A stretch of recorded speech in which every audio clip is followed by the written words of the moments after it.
All right, we're live. We're talking Disney stuff as usual. I'm paid by them now. I'm on the the payroll right now. I might as well be. Should be. I mean, well, I don't know if our commentary is helping or hurting their brand. I don't think anything's helping their brand right now. I think that's something that for sure is Yeah, but we talk about it, and I'm kind of like the more they release, the more I'm thinking like they are possibly trying to tank. Like the fix is in, you know. yeah. I mean, I do think It's there's like something to pre that. when all these government officials got caught buying up Zoom and Skype fucking stock before the lockdown, you know. Yeah, something's up. Is a You know better what's way to so put it. fucked up about that is like people will see that and like they don't even like it just washes over their face Oh, like that's that's completely and then forgot they go out about. and like Yeah. vote and like champion these people like they're fucking protecting them and helping them when Yeah, it's crazy. they're like they could give a shit that you exist even if they knew that you did. Yeah, it's crazy that everyone forgot about like the first couple days there was this stock trading thing with COVID and Zoom and everything, and then it was all these Republican senators who are they're now the good guys. I don't know. It's crazy with politics. Uh it's crazy. I mean, the left looks so crazy that I think people have gone over to the right, which I don't blame them, but I think both sides I, suck. I think I think most people are lifers, Yeah, you no, know. most people pick their team, and They that's don't they, that's their you could team. tell them whatever you wanted to and they'll still ignore it. Yeah. I mean, that's also a thing too. Like I was watching this thing and they're talking about with YouTube and people who pick a certain side and they go heavy into it, they usually do better. Like the people who are hardcore right can usually pick up an audience and the people who are hardcore left can pick up an audience, but anyone in the middle kind of doesn't, and I kind of do understand that. Cuz people want one way or the other.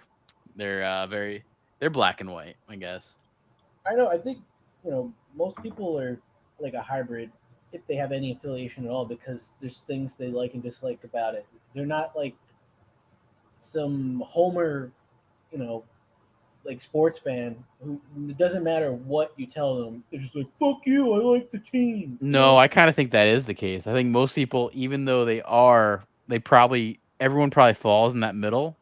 Even like people who like Trump, they'll fall in that middle with some things, but then they'll just disregard that because they like Trump so much.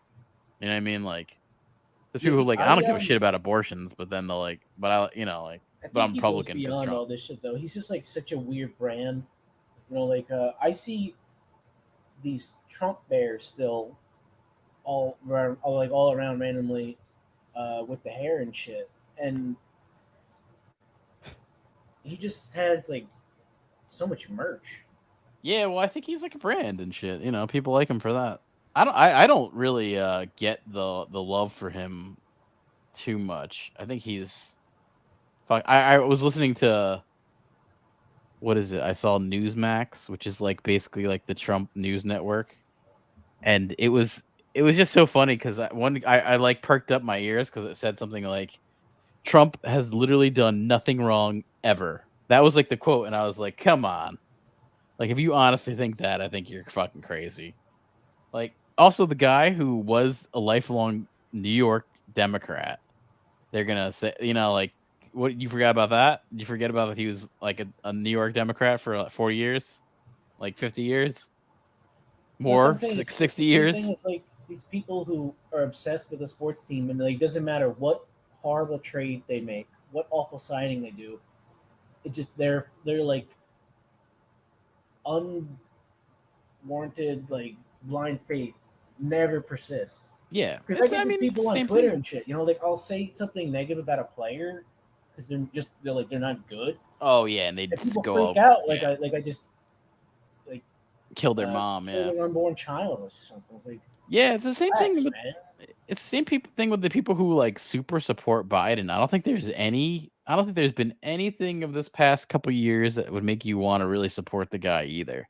So it's like these people like I don't the Biden voters like that just blindly like Biden. I also think are retards.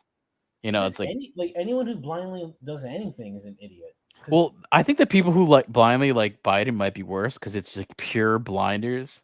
people who like Trump I are mean, like look at the economy. also deranged. Who the fuck signed up for this? Like, who Yeah, wanted no, yeah, this? that's like the thing is like I'm all for. I mean, that's a big benefit with Trump I was don't that there care was a good like who economy. does Who gives a what, shit? either side. I just don't want my money to be devalued and my savings to be completely fucked. Money Like, was I don't give a shit. devalued. Everything was less inflated. Um, there was just more jobs going around. It was legit. Oh, and also the funny thing is Hollywood. They were the first to complain about Trump, but like, look at how bad the money has gone in Hollywood when he's been out of office. It's sort of funny. The guy they like hated the most was what was kind of keeping them afloat. Was just the good economy because when you got a good economy, people are going to go to the movies. People are going to spend money. Like Yeah. that was part of it, and they rallied against it so hard, and it was stupid. Oh yeah, let me play. This is a relevant clip. You sent me this here. This was pretty good. This wasn't offensive at all.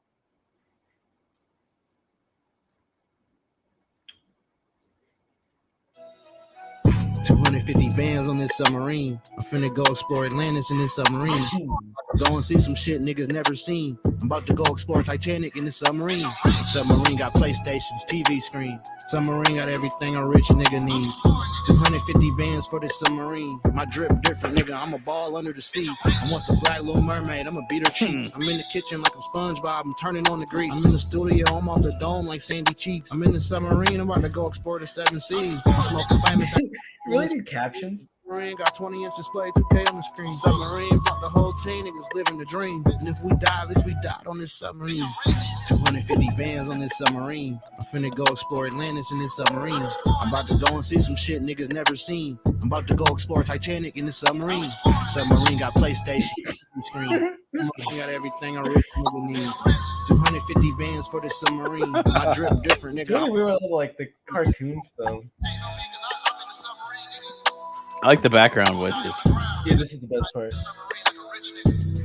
Playing 2K. Black owned business shit.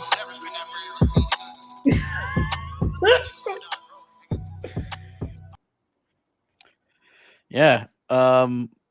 It's like so weird, the juxtaposition of like all the goofy little cartoon characters dancing around and the subject matter, which is like a bunch of people dying in a submarine. Yeah.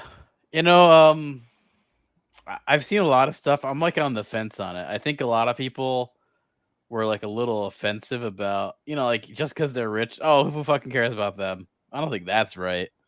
No, I think part of it is like, yeah, like a bunch of rich people dying doing something stupid is just easy to make fun of. Like Yeah, I mean, it was pretty fucking skiing stupid. or climbing a mountain, or they're checking out a volcano and it blows up in their face because white people just always gotta be doing something weird and Gotta be exploring expensive. Yeah. James Cameron. I think South Park had a song about that. South Park had a song where he's exploring the seas or something. Yeah, I think you're right. I feel like James Cameron, something like that. Explorer of the seas, something like that. They had a song. Well, apparently he could have warned them to not do what they did, but he didn't. I guess it was a really awkward interview where he's like, "Yeah, I kind of had a feeling this might happen, but I just didn't say anything." It's like, I wouldn't even admit that, bro. Well, I guess he would know If that because was true and that were the case, I wouldn't go around saying like, "Yeah, I could have probably prevented these people from dying, but I just didn't really think much of saying anything to anyone." I just I mean, also there's like legit strange stuff too. I mean, hey, you want to throw some conspiracies into it? It all happened during the Hunter Biden FBI Inquisition, right during that whole week. That's a weird diversion tactic. Very weird. Time. I mean, it's not exactly. It's not the first time this has happened. The history of that, there's probably a million examples of the same thing. What's the guy like Epstein? I bet something when he got murdered in jail, there was something to distract away from it at the same time. Oh yeah, it was like there's always stuff like that. But there was some stuff with or like Pizzagate, something like I bet as soon as like Pizzagate started coming up, they're like, okay, like so and so's got to die, or like we got to do something, Oh, it's James Joyce. Oh, I guess the writer James Joyce. This is I gotta get. We got a famous fictional writer here. Bad take. Stockton Rush was worn by multiple people multiple times. What? I think he was going to listen to Cameron after rejecting advice from many others. Yeah, I mean, I don't think they care. I think they think it was going to be. Also the case is this: they've been on this vessel multiple times and everything went smoothly. So you have to take that into account too. Like, once it works a couple times, you're like, ah, fuck it, we'll be fine. That's a big part of it. I don't know. James Cameron, he does know his stuff. I mean, I think he's explored the Mariana Trench, which is, I think, one of the deepest parts of the ocean. So he probably knows. That's why I think Lovitz was saying that earlier, how he said something probably because the depth of where the Titanic was sitting at, that just where the depth is probably not the safest. And I don't know. I'm sure they fucking knew it. Yeah, I mean, if he's warned multiple times by multiple people, I mean, probably multiple could be like upwards of 50 people. It could be, like we're not talking like one or two. We're talking a lot. But the Hunter Biden thing, man, is kind of weird. It all happened during that. Yeah, Cameron went 36,000 feet, 3 times the depth of the Titanic wreck. Yeah, I think it's actually on record as one of the furthest down. I know James Cameron was really all about that. And I mean, hey, he made it out. But I think you'd want to make sure of everything before you do that. And especially if it was like James Cameron's probably like a one-time thing and it was planned and it was like the perfect conditions, like it's actually when you do this thoughtfully, believe it if you want in space travel or not. I don't know. Whatever you want to think, if it's real or not. But I don't know if you're a flat earther or if you like Kyrie Irving or not, but Kyrie Irving. But like, when they went to the moon, they went at the best possible time. When was the closest? Like, it was planned. I don't think it doesn't sound like the Titanic voyages around there were super planned out. But I was reading this. Wesley Snipes talking about the Hunter Biden situation, because I know like during this whole situation of that submarine, the FBI was getting, or I guess charging Hunter Biden. Of course he got off because he's the president's son. And really, would you expect anything less? Like, come on. But I saw that Wesley Snipes was saying that Kodak Black went to prison for the same thing. Because it was something about if you had these tax charges, but you were in possession of a gun at the same time, that would kind of put you in jail for up to 10 years. And even Snipes, so I think he was sentenced to prison for tax evasion. I don't know if he ended up doing it, but it could have been like probation or all that shit. But they'll go after you if you're not the right person. So there is some truth to that where, your president's son, you get off scot-free, but did you really expect anything different to happen? Like, it's funny, like, I'll see conservative people complaining about that. And it's like, did you really think the president's son's going to end up going to jail? I'm like, really? The answer is like, of course not. Of course not. Although I will say it's if you've been on the internet and Twitter and you've seen these photos that have come out of the Hunter Biden stuff, it is creepy photos. You could tell why they kept it away from the 2020 election, because it does make you look like a dope. I mean, I feel like if I was Biden, I'd step down to doing any presidential campaign at this point. Well, that's for multiple reasons, but I'm not sure if he's completely in control of that. I feel like the DNC tells him what to do like every day of his life. But yeah, I now get why they were super trying to cover that up, because those images just look bad. Regardless of, I mean, that's another thing. It's not fucking Biden, it's his son. Like, can he really control his fucking 50-year-old son at this point? Guy's a drug addict. Can he really do anything? The answer to that is no. Like, that guy has free, like, independent choice to do what he wants. So I don't think it's much to. That's like the funny thing with Biden. I don't think there's much shit on him. I think they want to create it, and his son, which is not him, is the majority of the shit on him. It's weird. I don't know. Don't you remember those like compilations of Biden sniffing little girls' hair and being a real creeper? I still kind of think that was all questionable. You know, you get someone at the right time, make them like a creep, you can easily exploit it. You know what I mean? Like, who knows? I don't know if I really buy that. Pedo, they all are. But this was getting like a large pepperoni slice with anchovies. And oh, who you're knows talking how many about Pizzagate, huh? weird boys they are. Yeah. But Wesley Snipes was saying Kodak back went to prison.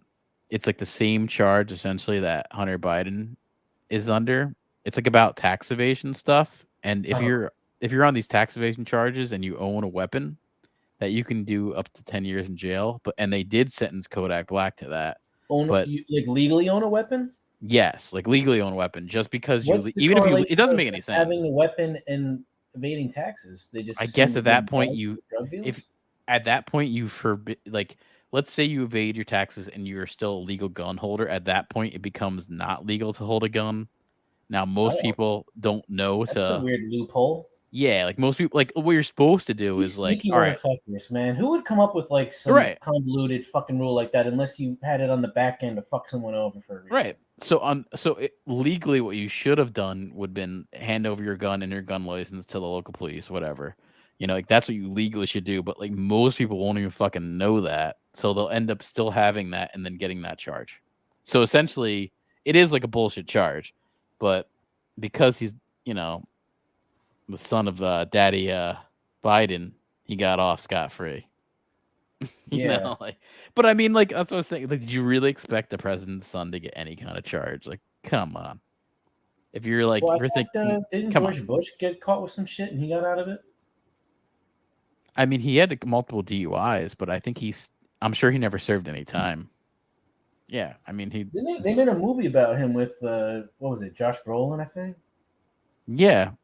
And then That's My Bush. Did you ever see any of that? I saw it. Yeah, it was bad. I saw the other one too that was all mostly about Dick Cheney. That one was bad too. I don't know. They're like, I don't know. The whole George Bush sucked. Like, that's the thing is, like, at that time, that Republican Party was so fucking terrible. And, you know, like, I'll even say, like, I would definitely Trump over George Bush any day. George Bush is like the epitome of this, just that Washington D.C. family that's like corrupt to any endless means. Same thing with the Clintons. You know, it's like both sides. Like, you have that. He felt like he was slow, and it was embarrassing. You know? Well, dude, it was just he wasn't really. He was figurehead. You know, same thing. Honestly, same thing with Biden. Also, he's a figurehead. He's not like, really like. It's a really good example of just nepotism, and I feel like most people hate that shit. I know I do. When someone's like not qualified for whatever position they're in, they're just there because of it. Yeah. Yeah, I mean, you know, I'd say Biden's similar to George Bush in a fact where it's just like, you know, just kind of a figurehead, you know, and you can tell other people are in charge. I'll say, like, I mean, all the president is just a scapegoat. The people that are really controlling everything are lobbyists and, you know, people who backed him that he's invested in because they helped him like run and all that kind of shit. You know? I can say this. There was like a couple. I mean, there was a couple of presidents in our day that felt like they were actually in charge of things, not like the figurehead. Like Obama felt like, all right, he was in charge of his bullshit stuff. Well, if Clinton that's was in the case, it's a facade because you know they're not. Like, and then even I'd say the only reason Trump. They're there is because they've done certain things to get there. Like the amount of money that goes into it is, you know, I'm sure they have like people who've invested millions of dollars because once they're there, they'll have an influence or they'll have stuff done or back end deals, you know? Yeah. And then I would even say like Trump was another one who you could tell he was in charge of his own president. Like he was in charge of that. And then I would say there's people like George Bush who wasn't, Biden wasn't. I mean, Trump probably wasn't like Obama. I would say George W. was kind of in charge. I would also say the first. It wouldn't make sense to have one person have that many responsibilities in work. You need like specialists for every single thing. I would say they just take credit for it. You know, it's like at any job or company, like the person who owns it, most of the time, like doesn't even know what the fuck's going on. They rely on people that they hire to do what they need them to do for them. Yeah, Otherwise, they'd be working like, more time in a day that's even possible. yeah, I would say also probably the first figurehead president was Ronald Reagan. Having an actual Hollywood actor No, become I doubt president. it, man. We just don't even know. I don't like, know about that. I think everyone else was pretty. I mean, I know Jimmy Carter was like out of left field, like shouldn't have won, and then everyone else before that was pretty straight up presidential. Like almost Well, certain people dictatory. got in office because the president died or whatever. So, Oh, Lyndon B. Johnson? well, I thought Gerald Ford did too. No, I'm not sure Ford. several people have.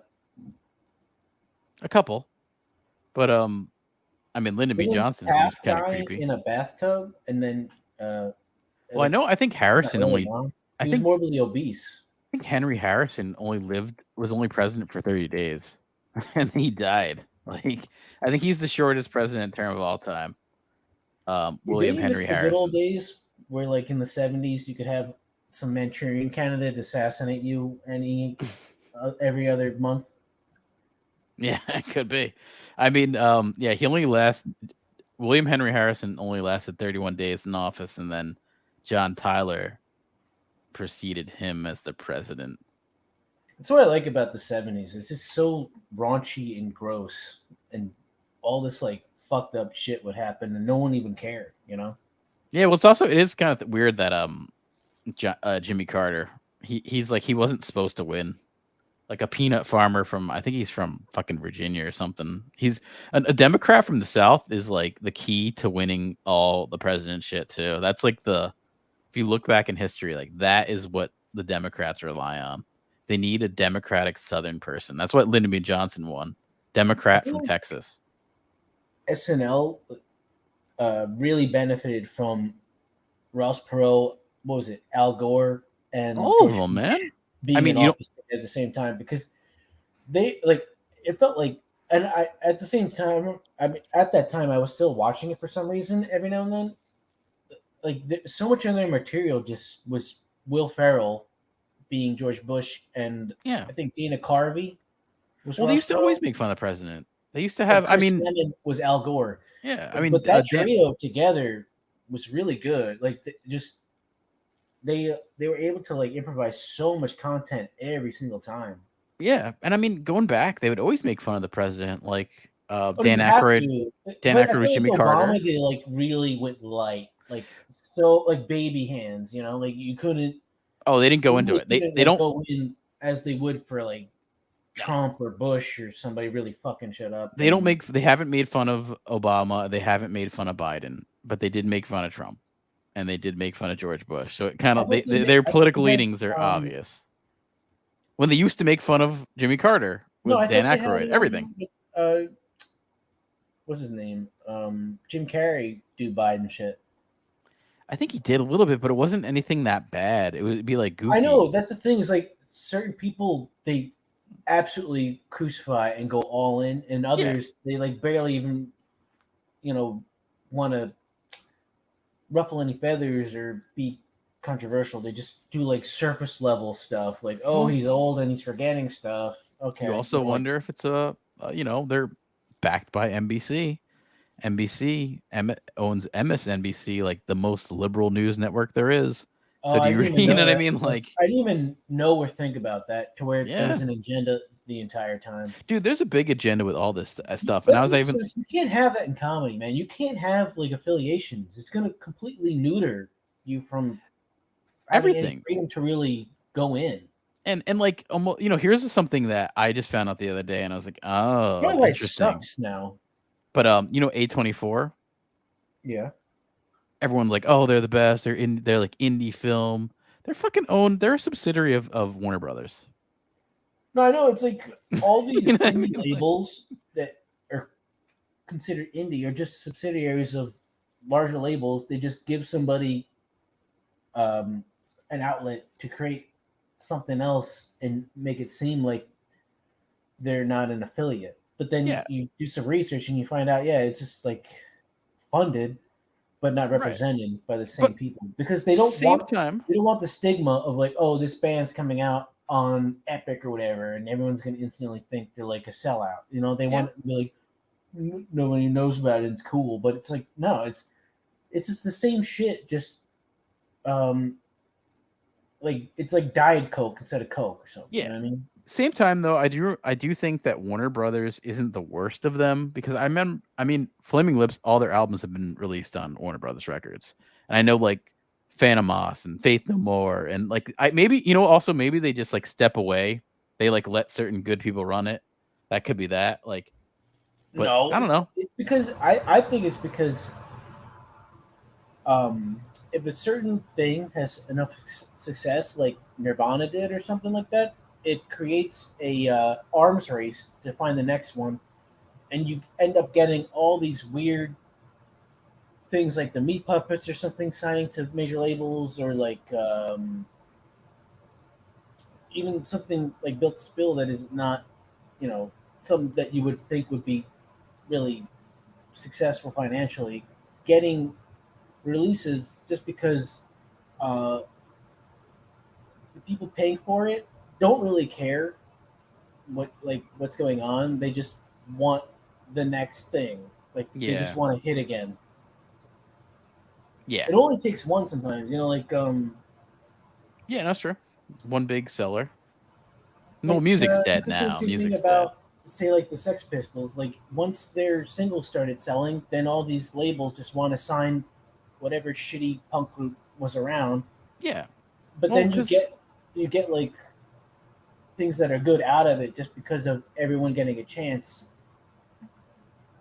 oh yeah, James Joyce says after Nirvana, copycat Pearl Jam. Now, well, you could even take it further to, you can count like fucking 25 other bands that were like nothing that also got signed out of the Seattle area too. It's like nothing bands just got signed because they're from there. Airheads, the movie talks about that. Like just because they were in the scene and were cool, they would get a fucking record deal. Airheads? Yeah, that movie Airheads, when they're just talking about just the music industry. And it was true. But I It's thought like, Airheads were metal. They were like well, they were slop, I think they were called slopcore is what they called themselves. well, there's this grunge movie with Matt Dillon that's in like he's in a group with Pearl Jam, like the actual people from Pearl Jam. I have to say I forget the name of it. I I think it's called hate Pearl Singles or Jam. some shit. I Bridget hate Fonda's Eddie in it, Vedder. I hate him. and he has like really long hair and a flannel. He looks, like a Muppet. But As always. there is a couple of copycats. Trying to think. Well, don't you remember There's a couple bands like after like Pearl Jam came out, Silverchair there were that so came many out. different groups that did the whole Eddie Vedder voice. The Oh kind yeah, of thing. yeah. I think Even like Family Guy Nickelback, made fun you of could that. say is kind of similar. Yeah. Yeah, Definitely. Silverchair, I would say Silverchair really comes to mind. uh, Three Doors Down. And then there was just If I mean I there was was Superman, that then group. there was like good bands that kind of You remember those motherfuckers? oh Don't yeah, you? yeah. Then there's good bands that just sort of probably would have been bigger than they would, but they just It's took too many post drugs. grunge. Yeah. Alice in Chains is great. I think they might be Seattle based. I'm not sure. I think they are. I mean, they were on heroin, so they're probably from Seattle. Most They're of like them. one of those, if you listen back at all their oh yeah, they are also Seattle. That's the thing is like I think Soundgarden. Nirvana was kind of copycatting Uh, them. They're from 1987. Alice in Chains. They're early. Soundgarden. Soundgarden, Chris Cornell and everything. Yep. I don't mind some of their singles. Like I remember Black Hole Sun had a really weird fucking video. Yeah. I mean, he was. It's I creepy. liked him. It like made me feel sick at times watching it. He's okay. He was never like someone I really liked. Remember Audio Slave? Yeah, I The hated group that. that That was was like like a terrible super group. it was Yep. like part of Rage Against the Machine, and then him, and then some other shit that I can't remember. And then that group Velvet Revolver, which was part of Guns N' Roses with Scott Weiland from Stone Temple Pilots. It's actually Stone Temple Pilots were another like Early Eddie one Vedder too. her type of Yeah, fucking it thing. was. Hey now, do. Yeah.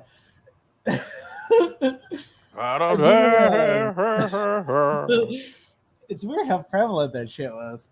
Yeah, Stone Town Pilots aren't bad though. Actually, I gotta say, I always liked them, dude. Also, I'm thinking of all these bands like Bush. Remember Bush was also kind of rip-offy.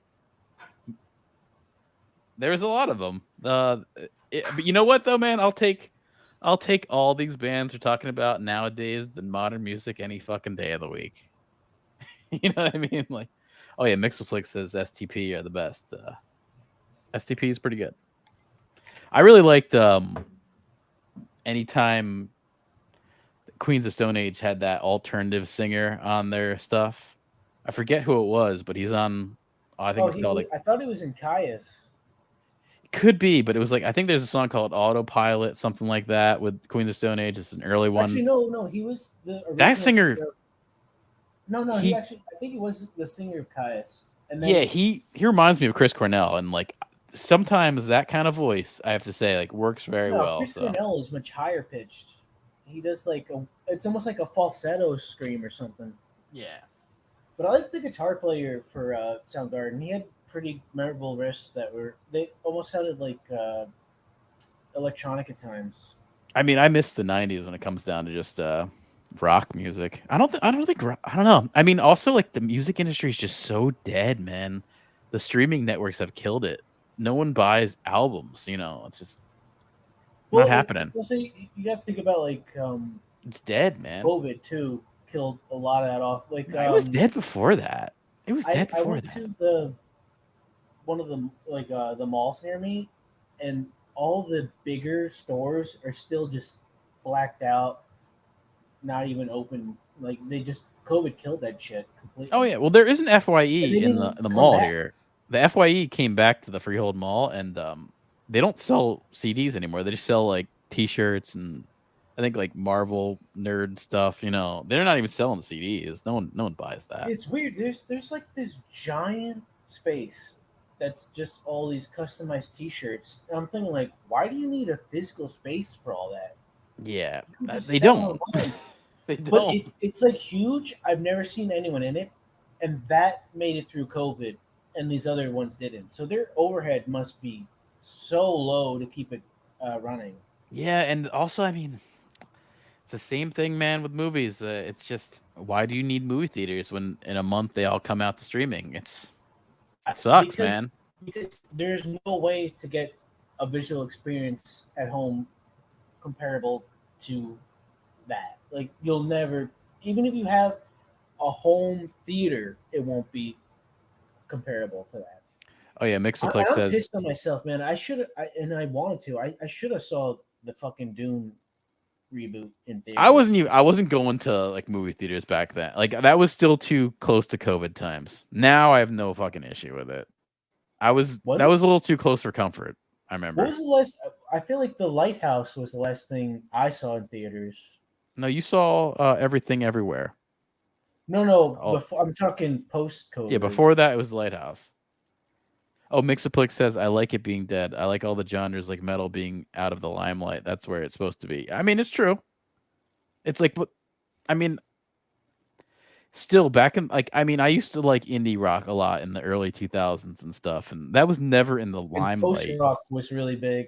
And yeah, it was never in the limelight, but it was still like, I think they still made money. Like, those bands still made some money off their albums because albums were still a thing.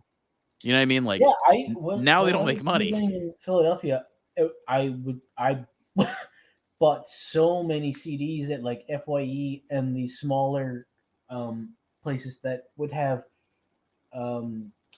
releases I couldn't get there, and also I would order stuff online at this site called Boomcat.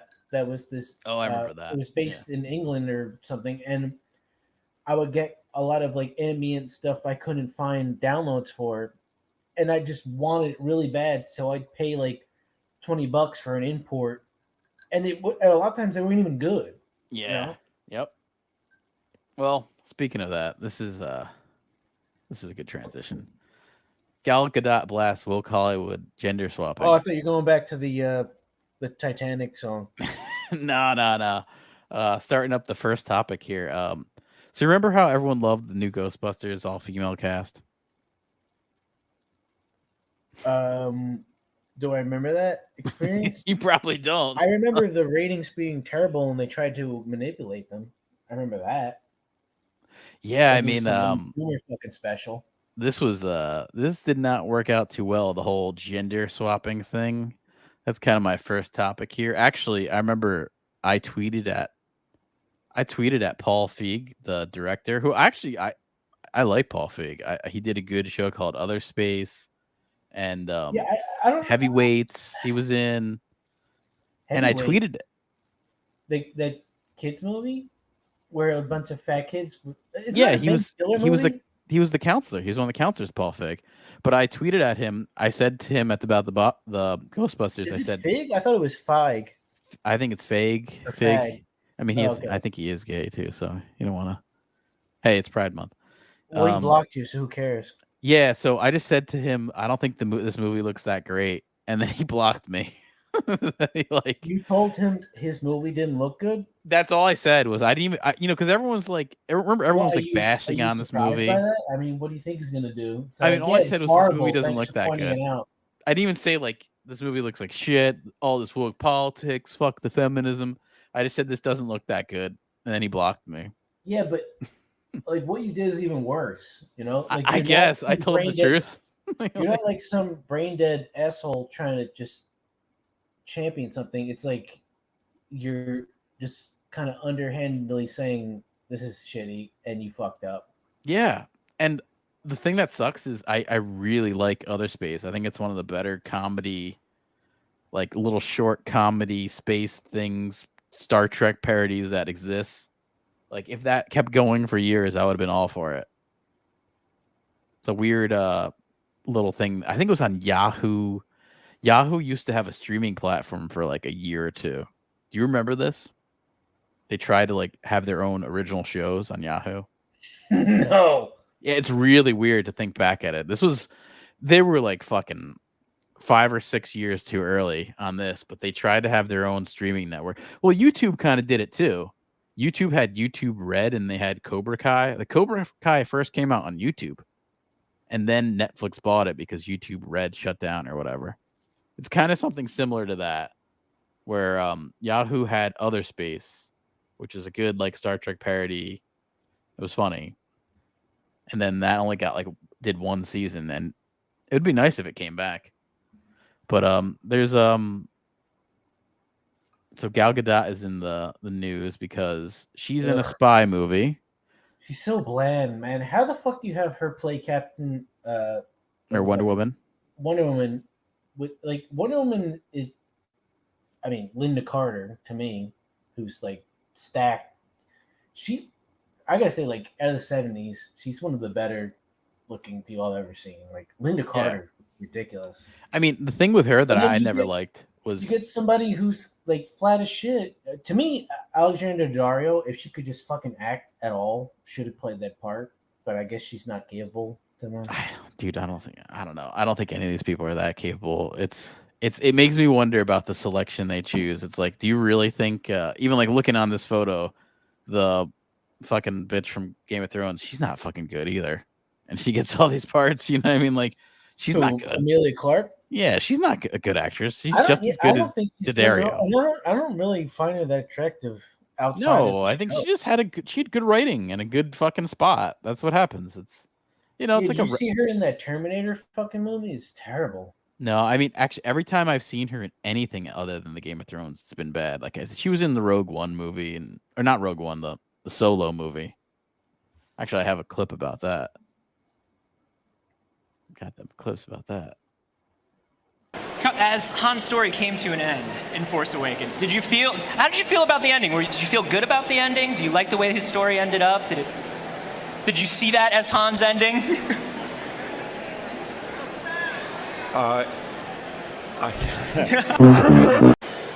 Are you looking forward to watching a Han Solo movie as a fan? Not really. Jeez. I do like how like Hans, what is it like? Harrison Ford just doesn't give a shit about any of this. I know. You know how little effort it takes to just like bullshit your way through this instead of Dude, just he saying, was like, "Fuck you." I don't think he likes him. No, I don't think he likes any of this shit. I It's feel like funny. I he's- mean, this- look up on him, man. He was a carpenter. He was just a set carpenter. He worked on movies as a set carpenter. He got to be kind of friendly with George Lucas and Steven Spielberg. So because they were friendly, they would have him go to auditions where he would just read. He was like a table reader.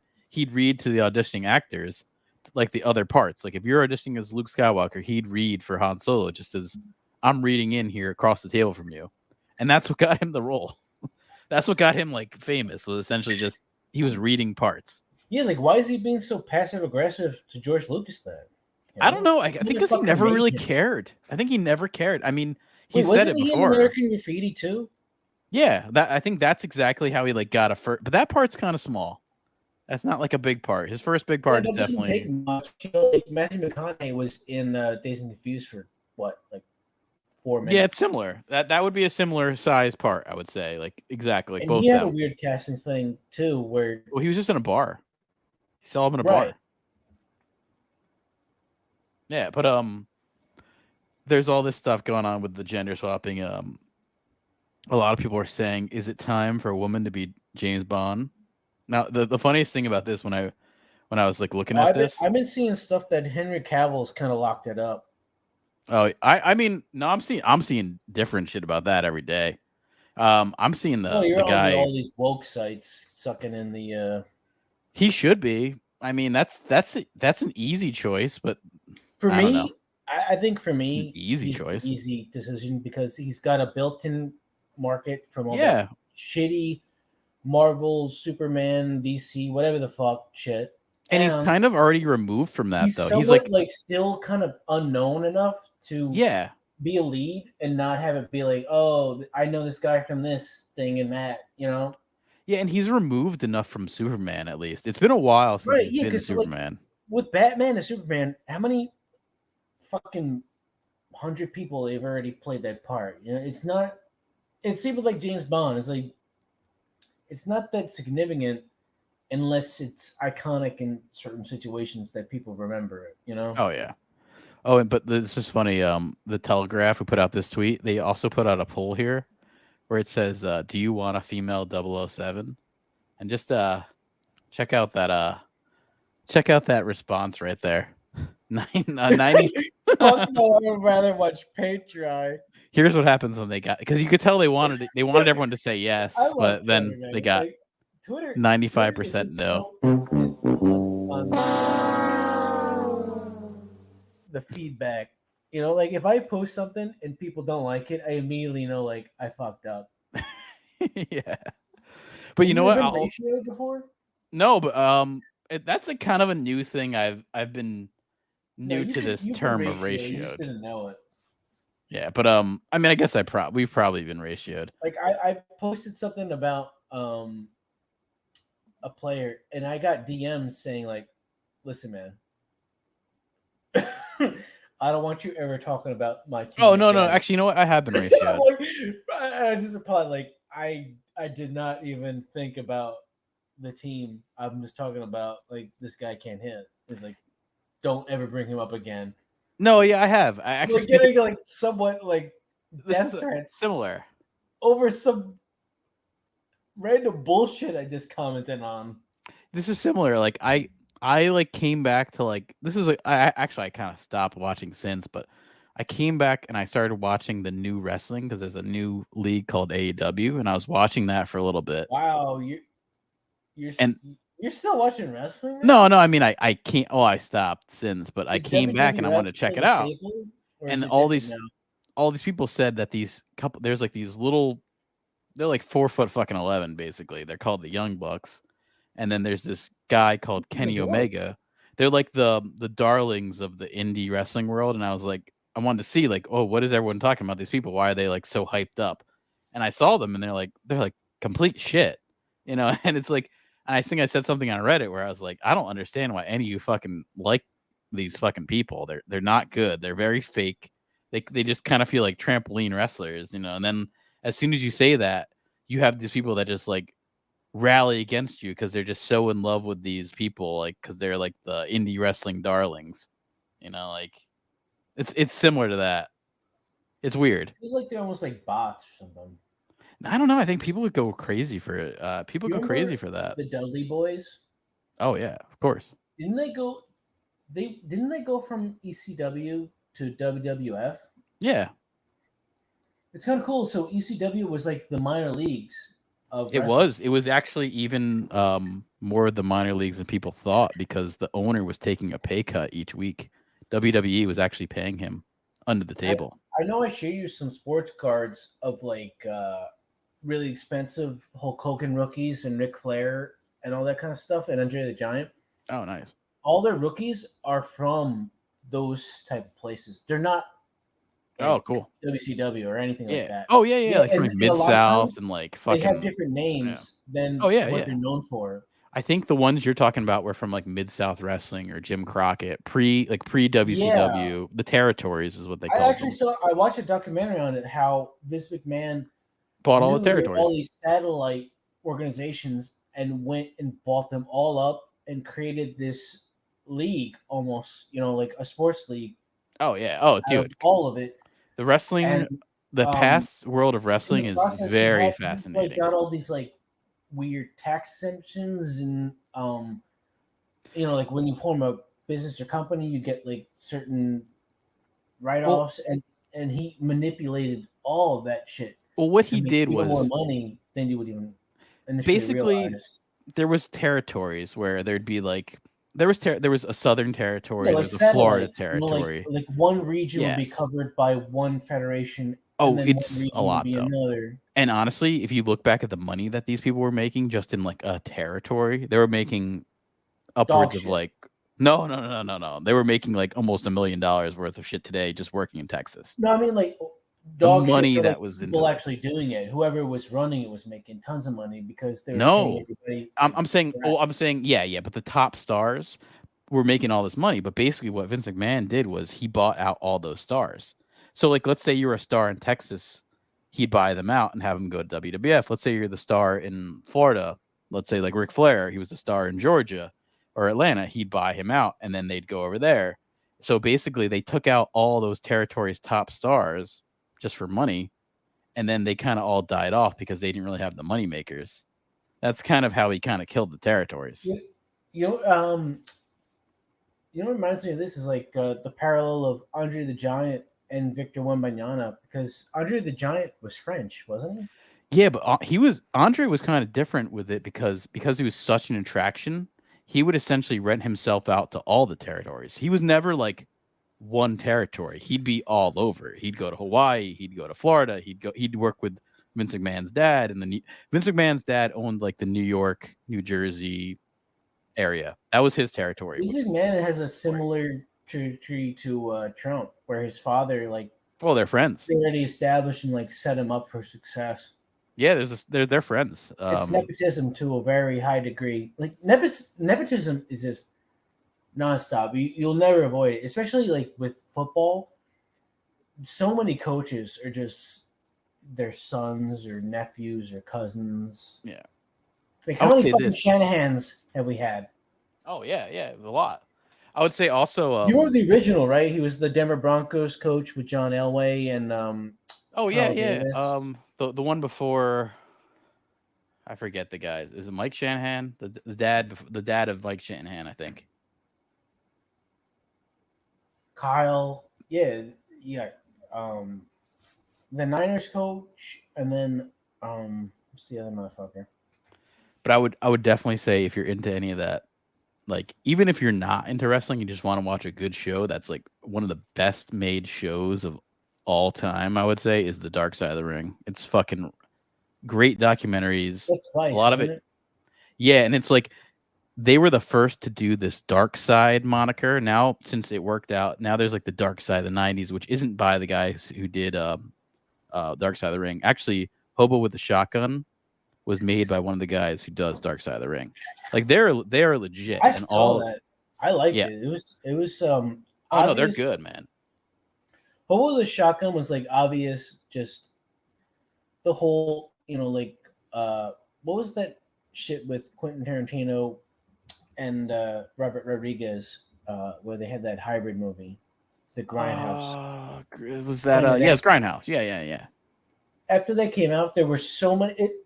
And this is similar to the parallel we are talking about with Nirvana earlier. It's like after that came out, there were so many wannabe Grindhouse releases from that, and one of them was Hobo with a Shotgun, which could have been easily overlooked just because of that whole zeitgeist. But it was really fucking good, and that actor, Rutger Hauer, is like it's great, good actor in tons of good shit.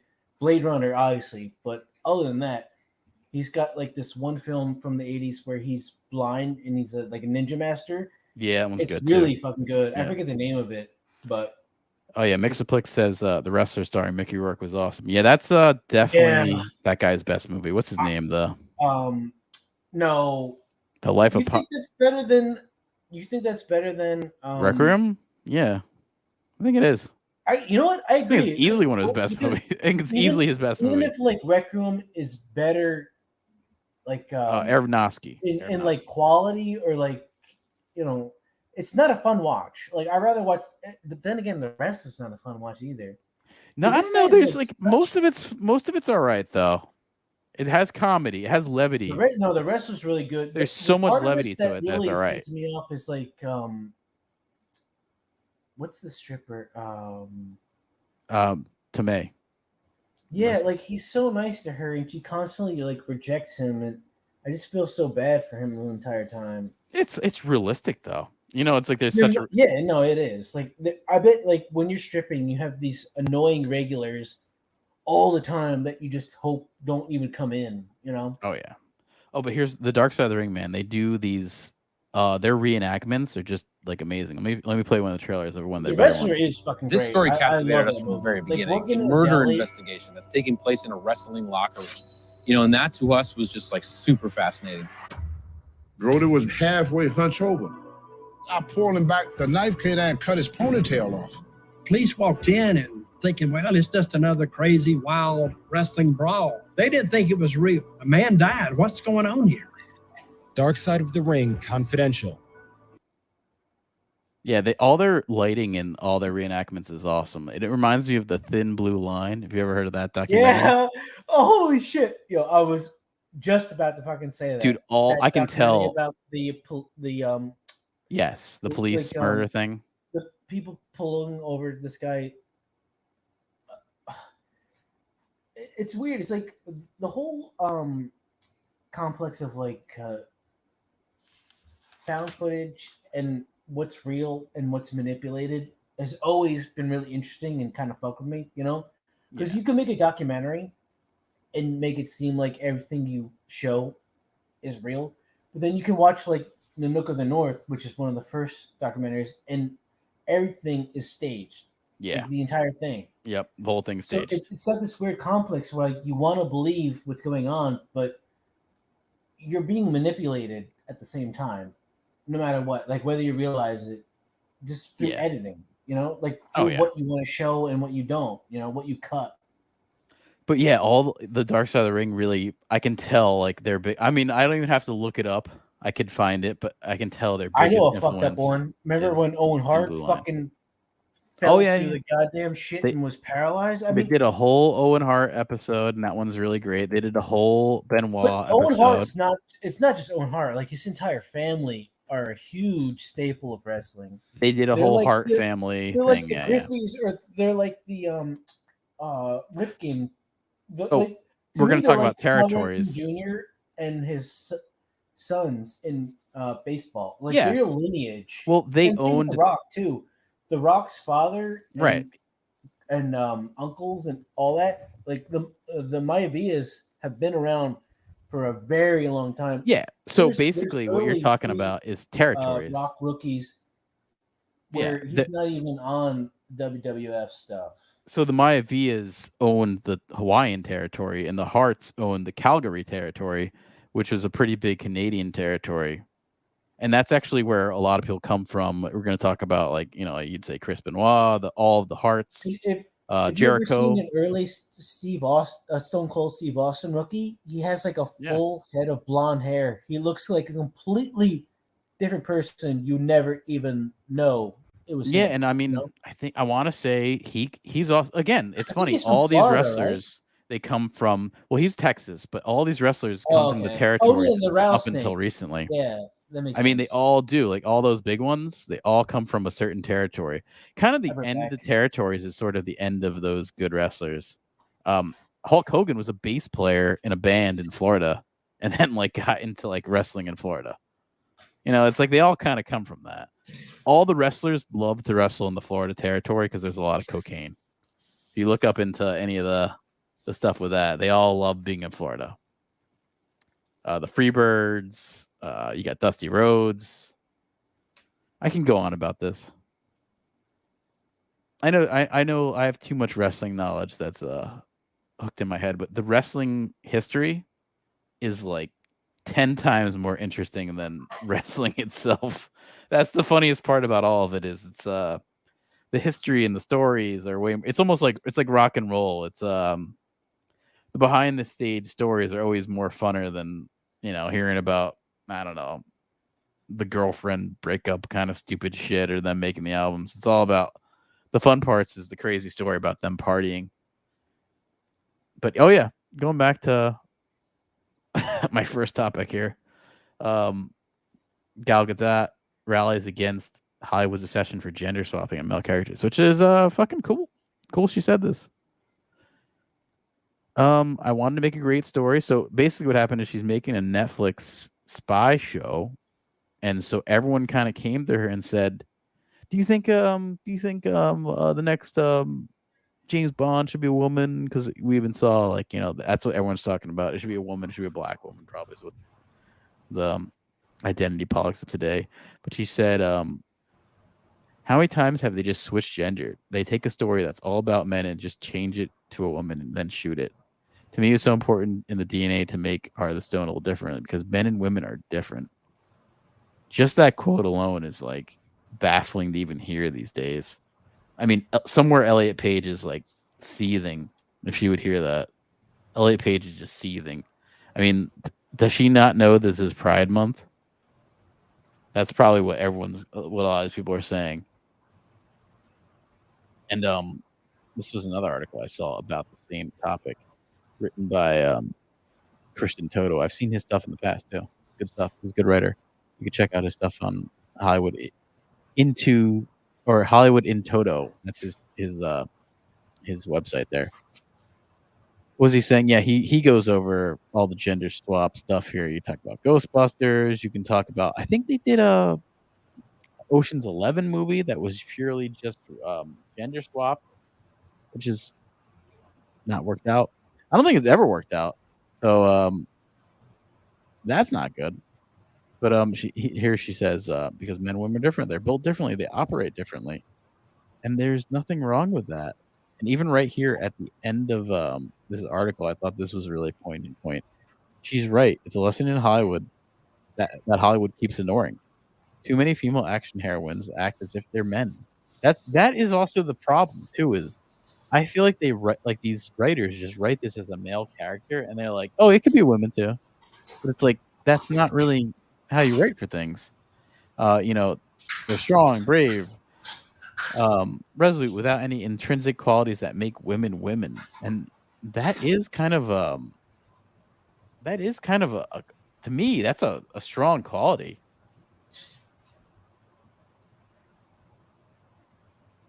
Yeah, she probably is pissed that she's talking about Bond. I don't know how to place her as an actress. I've never found her a good actress. I've always the first time I saw her, I was like, I don't fucking understand her. I always thought she has maybe a little too much of an accent to be in American movies.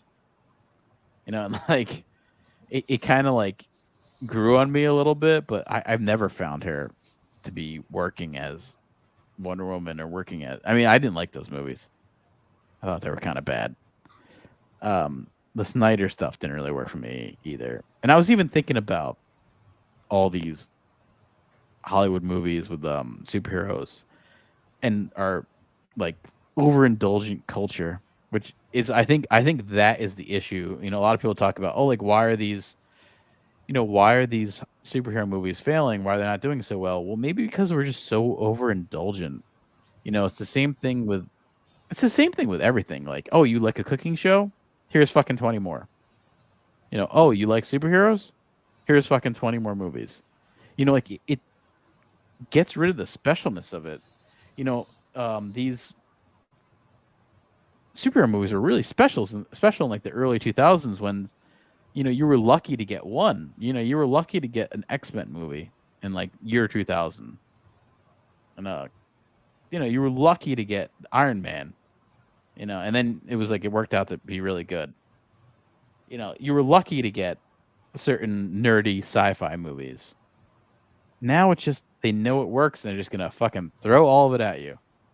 You know, and then it defeats the specialness. We're at the same stage as where westerns were when they were failing.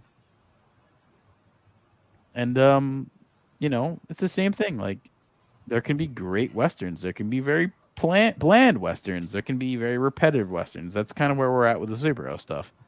I mean, I'd say westerns as a genre are pretty not like strict, but there's certain things you have to do. You know, like I don't know how to put it. But it's similar to superhero stuff, where if you took a whole of all the Western movies, they're all kind of crappy. Overall, averagely, they're crappy. Come up over and over and over again, just because of the genre, that are unavoidable, and then it just restricts everything. You know. Yeah, I mean, overall, they're a crappy genre, but then there's some few standouts that are just amazing, and it's the same thing that goes with the superhero stuff. You got Iron Man that stands out. You know, you have, I mean, I guess I'm not crazy about them, but Iron Man, Guardians of the Galaxy stands out. That's about it to me. I know a lot of people like Captain America trilogy. Well, you said those never did anything for me. Superman movies are good. I don't know. Oh, dude, those. You know what's funny? Like, dude, those movies are good. Go watch the first Richard Donner superhero movie. Like, if I'm gonna watch it, I'm gonna have to watch it with you, and you're gonna have to hold my hand and explain why it's good. Because I wouldn't even have to hold your hand, man. It's a fun movie. It was just a fun movie. The dialogue was weird. The action was lame because of what they were limited to. I didn't really find much. And also, Lois Lane was not that good looking. She was pretty bland. Oh, Margot Kidder? I don't know.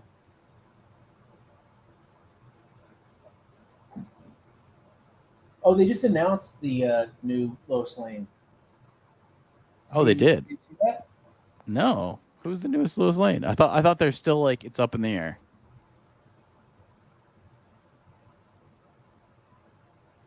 No, I don't think. Oh, okay. Oh shit. Okay. They already have a new Superman and new Lois Lane apparently. Yeah, we talked about her on Rachel Brosnan. Yeah. Her body's like better than I thought. She looked kind of bland at first, but she's kind of yeah. She looks like a Lois Lane. I don't know about this guy David Corenswet, but you know, I like the fact that it's someone I don't know. That's kind of cool. Yeah, I mean, we were just saying like sometimes you want to get some unknowns in there because it takes the pressure off. Yeah, I think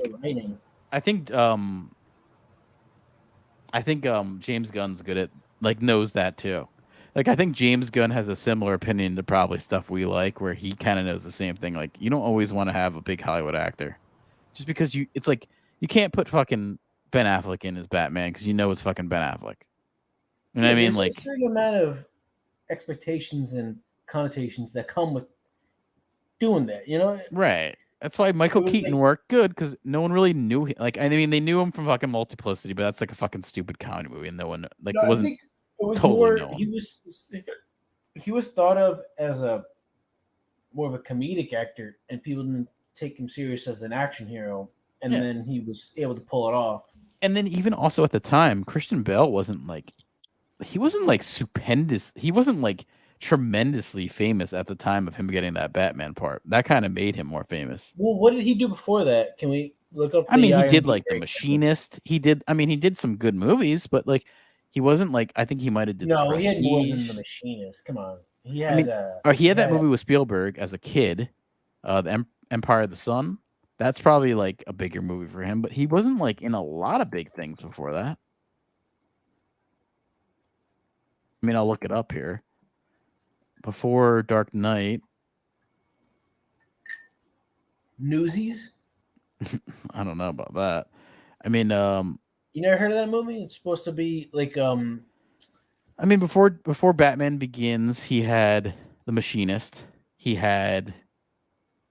Yeah, that movie is fucking really good. Honestly, I'm looking at all his stuff. I mean, he was in Little Women in I feel like I saw 1994. that He had no Dave's, big parts. I mean, he had no on big that, parts. on their like living room TV. Basically, his biggest part before Batman Begins is The Machinist, and that was not a big movie. That was an indie movie. No, there had to be something else. There's That's no it, way. man. That's it. I mean, he did little things. Like I said, he did. Oh, all right, never mind. American Psycho. That's probably his biggest thing.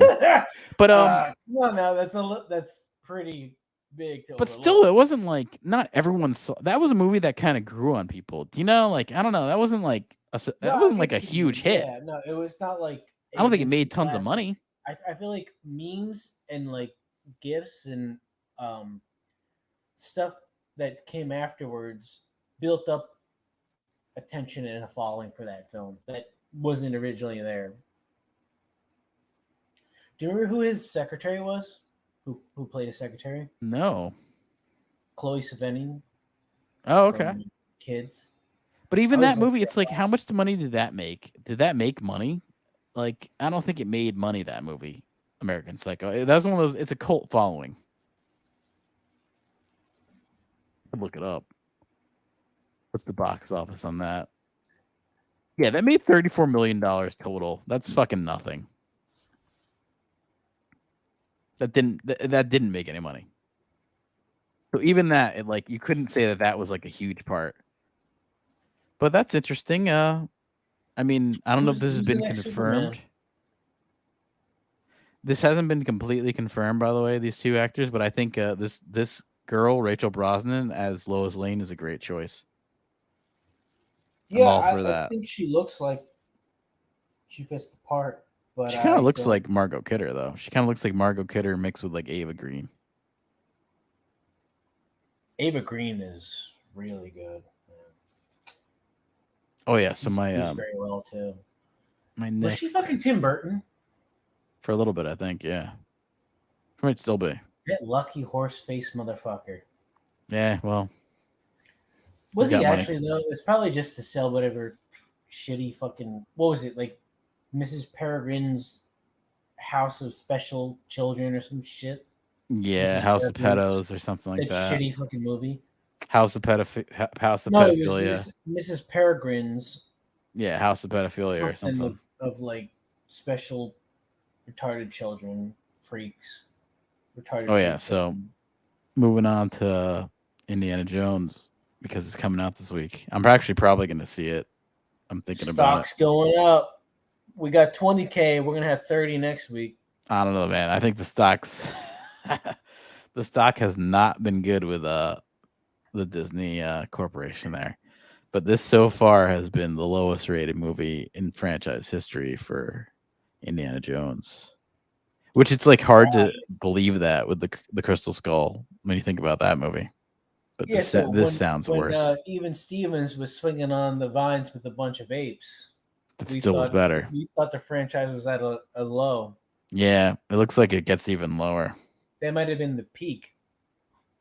And we're looking at, I mean, even like James Joyce says, I'd rather ride the submersible to the Titanic. Yeah, I'd rather ride the submersible to the Titanic than James Jones. Well done. Oh man, I like that joke. Well done, sir. I might go see it just because What I are got the skin. thumbnails, I got by a the little way, bit of at the skin in the bottom? game. I actually made an edit. Is Avatar 2 the one with the baby in it? Oh, and I've heard this Elemental movie is one of the absolute worst things Pixar's ever fucking made. People are like pissed off at how bad it is and manipulative it is too. Really? Yeah. You haven't heard anything on that? No. on how bad Elemental is, I thought it's the like one of the least profitable things they've ever released. All right, so I have heard about it. But I actually heard it's not as bad as people are talking about. Well, yeah, that's always the case. You know, like it could be decent, but whatever you know, initial reaction it gets is what a lot of people remember. It's like a bad first impression. It's actually weird. I was just Did you ever, trying to like, pull up meet my somebody and my initially cut. you don't like them, and you find them off-putting, and then you like work with them more, and you kind of grow and learn to like them. You know? Yeah. Well, I was actually because I was just saying I have skin in the game because I did a whole fan edit for the Crystal Skull, and I was pulling up my post, and I had someone that just messaged me today asking for the link to go view it. So, getting some action. Let me. Yeah, James Joyce, did you see any of these movies at all? Did you see? I'm gonna go see it because I made a whole fucking fan edit of the Crystal Skull, so I have to go watch this new one. Didn't you do what other fan edit did you do? Didn't you do? That was the only fan edit I did. That was I completely completed that. Here's all my I you did a edits Hobbit to it. one where you trimmed it down like 3 hours. No, I never. You know what? There was just so many people doing Hobbit edits that I was like, I'm not fucking doing that. I'm like why? one of fucking a million. Like, there's no reason to fucking extend that shit that long, other than No, they were taking it it for every fucking dollar it's worth. No, I watched the good one. Someone kind of cut them all into one movie that was like an hour and a half, and it was all right. It just, I don't know. The Hobbit was never meant to be. I don't know. The Hobbit was never meant to be that great. It was a kid's book. That's where people like. I don't know. They go into that one a little bit too much because it was always just meant to be a kid's book, and then Tolkien made the real book, which was The Lord of the Rings. So just the stakes of The Hobbit are very low. So it was never going to be that great. But yeah, my edit, if you search Indiana Jones Kingdom of the Crystal Skull, City of the Gods cut on Reddit, you can find this and then message me and I'll send you a link. I just had someone ask me for a link today. City of God was a really good fucking movie. I love it. Yeah, that's why that was actually where I got the title. I was like, I want to bring it back to that. Like, I think that's like one of the best things I've seen in the last, I don't know, 10, 20 years. Like, that movie is just it feels like a documentary. Yeah, it's good. It does. It feels realistic. So much substance. Yep. And then I haven't seen it in years. Are I've been away from. I haven't seen that in a long time. Well, there's actually a TV show that came. Yeah, I heard that wasn't that good. Yeah, I mean, like, why do they fucking have to? Yeah, I don't need to see that. Well, certain things I wish just would be left the fuck alone. You know, like just like Indiana Jones. like Indiana Jones maybe ended after what is it, the Sean Connery one? What was that one? The Last Crusade? That's called The Last Crusade, probably for a reason. Because it was the last adventure. That's what I always like about the franchises, when they start putting like the final. This is it. The last of, and then they release like 4 fucking movies after because that one made so much money. But James Joyce, I always love these like title releases where they think it's the end, and then it makes so much money they have to keep going. I'll have to disagree with you, James Joyce. Temple of Doom is a down note, but Last Crusade is pretty good. It's definitely Raiders, Last Crusade, Temple of Doom. Like, what's your argument? I like the Last Crusade. You got that hot German girl. I like the storyline. It has a good ending. Temple of Doom is just kind of goofy. Who's the hot German girl you're talking about? She's like that hot German girl that like turns on him in the middle of the movie. She's like blonde. Yeah, Google it. What's the actress's name? What's her name? I think she was only in like a few things. She was basically like a model too. Last Crusade. Her name is Allison Doody. And yeah, she's pretty gorgeous in Temple of Doom or in Last Crusade. Temple of Doom had that really annoying actress. Yeah, she looks sort of like Kim Basinger, but not as good. let me pull up Allison Duty here because she is attractive. And apparently, she was a complete asshole on set that nobody wanted to be around. Yeah, but this girl here, fucking gorgeous. Like, Oh, really good. shit. Yeah, she's probably one of the honestly one of the I know what hottest you're talking about now. like Yeah. action movie heroine, like not heroine, but She like reminds me of Margot Robbie. she was always really like fucking the hot. same Yeah, type kind of of pre Margot archetype. Robbie. Yep.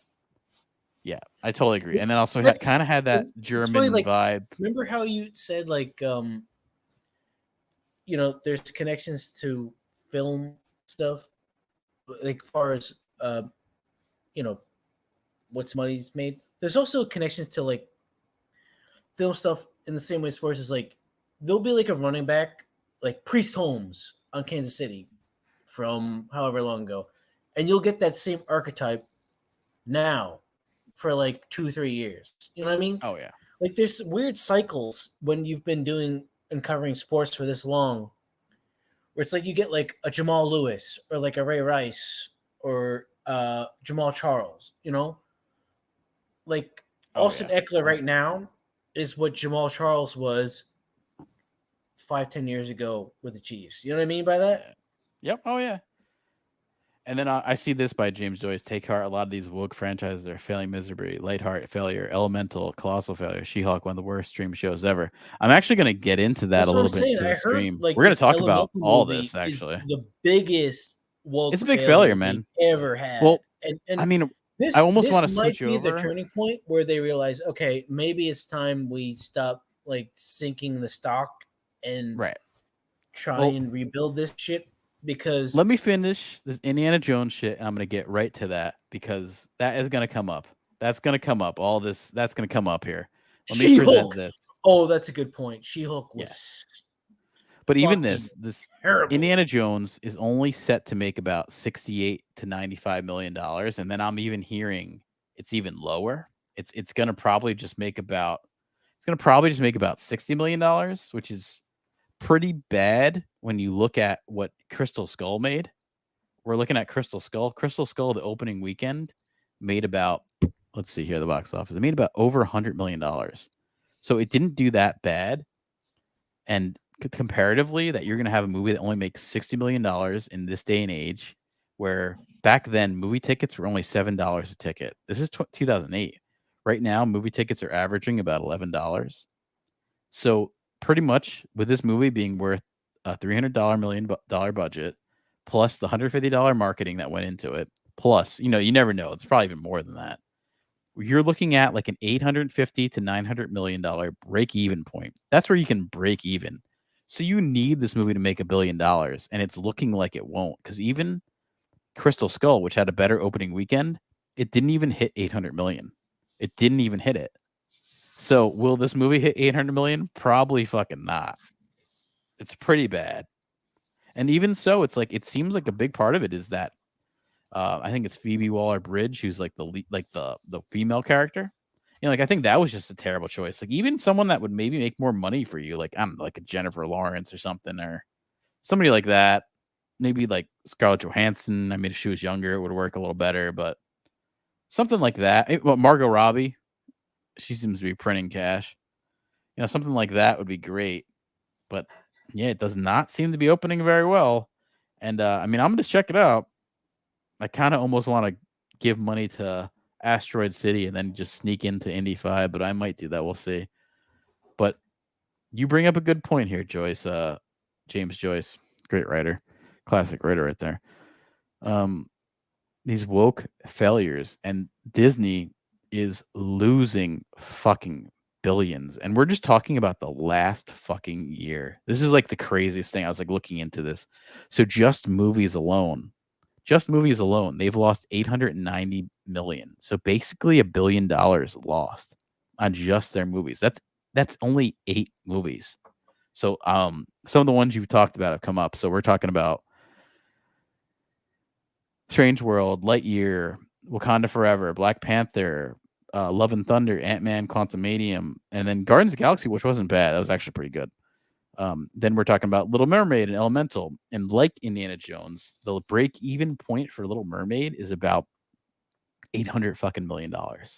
So I mean, because you got to think about it. This is something I was like researching, and it is true. It's like here in the United States, the theaters take about half. So if you spent $300 million to make the movie plus 150, so you're looking at like $450 million. You need because you need basically to make 800 to $900 million to break even because the theaters are going to take half. The theaters across the movies across the country are going to take half, and in international it's about 45%. So it's pretty similar. So you need about that much money to even fucking make money. It's like it's just a losing. I mean, I guess they just don't care about losing money because they've lost this much money. And I know this is a very conservative say, but Well, hold on. You know what's weird? Look at like the most popular stuff. Remember we brought up Pizzagate and Epstein, and look Yeah. at the thumbnails. It's Epstein's face and then some cold. There's some there's some pizza right here. stuff right underneath it. Like, how fucking weird is that shit? Well, this is Breitbart, man. They're super conservative, so they're going to be going into that. Do you ever think about how like these algorithms work? It's like it's almost like we don't have brain chips yet. I know they're coming, but it's like they're already just anything you buy, the next 10 fucking things you open up will have an ad for it Oh, they're coming. immediately. Oh, and then even this came out a little bit ago. Disney sheds 4 million subscribers in the second straight quarterly drop. This was a little bit ago. So they've even lost money on that. Shit. And then now we found out they've happened recently. They started to remove shows from their platform. And most of the shows, by the way, these Wait, I'm confused. Shedding seems like it'd be a good thing. No, they're losing subscribers. I know, but like to me, I thought shedding would be like you don't want them. No, they're losing them. They want them. But like shedding is not the term you want to use then. Like shedding means you're getting rid of something that you don't want.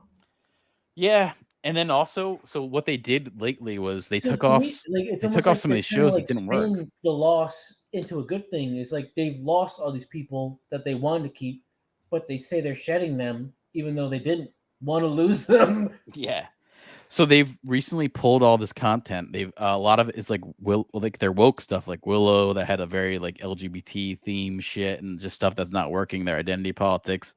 So they pulled off about 1.5 billion to 1.8 billion dollars worth of content, and it's going to kind of come as a tax write-off. So you might see this is Q3. You know, we're actually just about to hit the end of Q3 in July 1st. So Q4, you might actually see them claim to be profitable, which would be the first time they've ever been profitable on Disney Plus, because they just don't know how to make TV. Disney they don't know how to make TV. It just is pretty evident. She-Hulk's a good example of it. They just don't know what to do. It's kind of crazy. But just the amount of money, and then even looking at this, this is a good example. I saw this and I was like, wow, this is bad. I mean, it's Disney is just losing money, billions on movies, streaming, and their parks, which is that's always been their bread and butter. That's been what they really make money off of. So look at this graph here. You can see, let me zoom in on this. You can really see their quarterly losses, which is a big estimate of a lot of this stuff. So right now we're at the end of Q3, but you can see Q2. Oh, I don't like this. I don't like this graph. They should be the chart should be above the line, not below it. That's because those are losses. That's why. I know, these are losses. Show a loss. We're not seeing it. They haven't had any gain. That's why it's below the chart. Is because this is in Q4 of 2022, which is when The Mandalorian season 3 came out. They lost.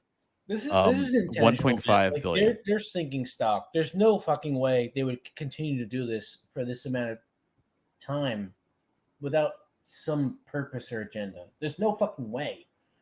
Like this amount of research and the amount of money they put into everything, there's no way they would take losses like this unless it was planned. Like there's no fucking way. Because the markets they are easily look at this. It's been all losses to make money whenever they fucking feel like it. They know the markets to cater to. They just don't want to do it.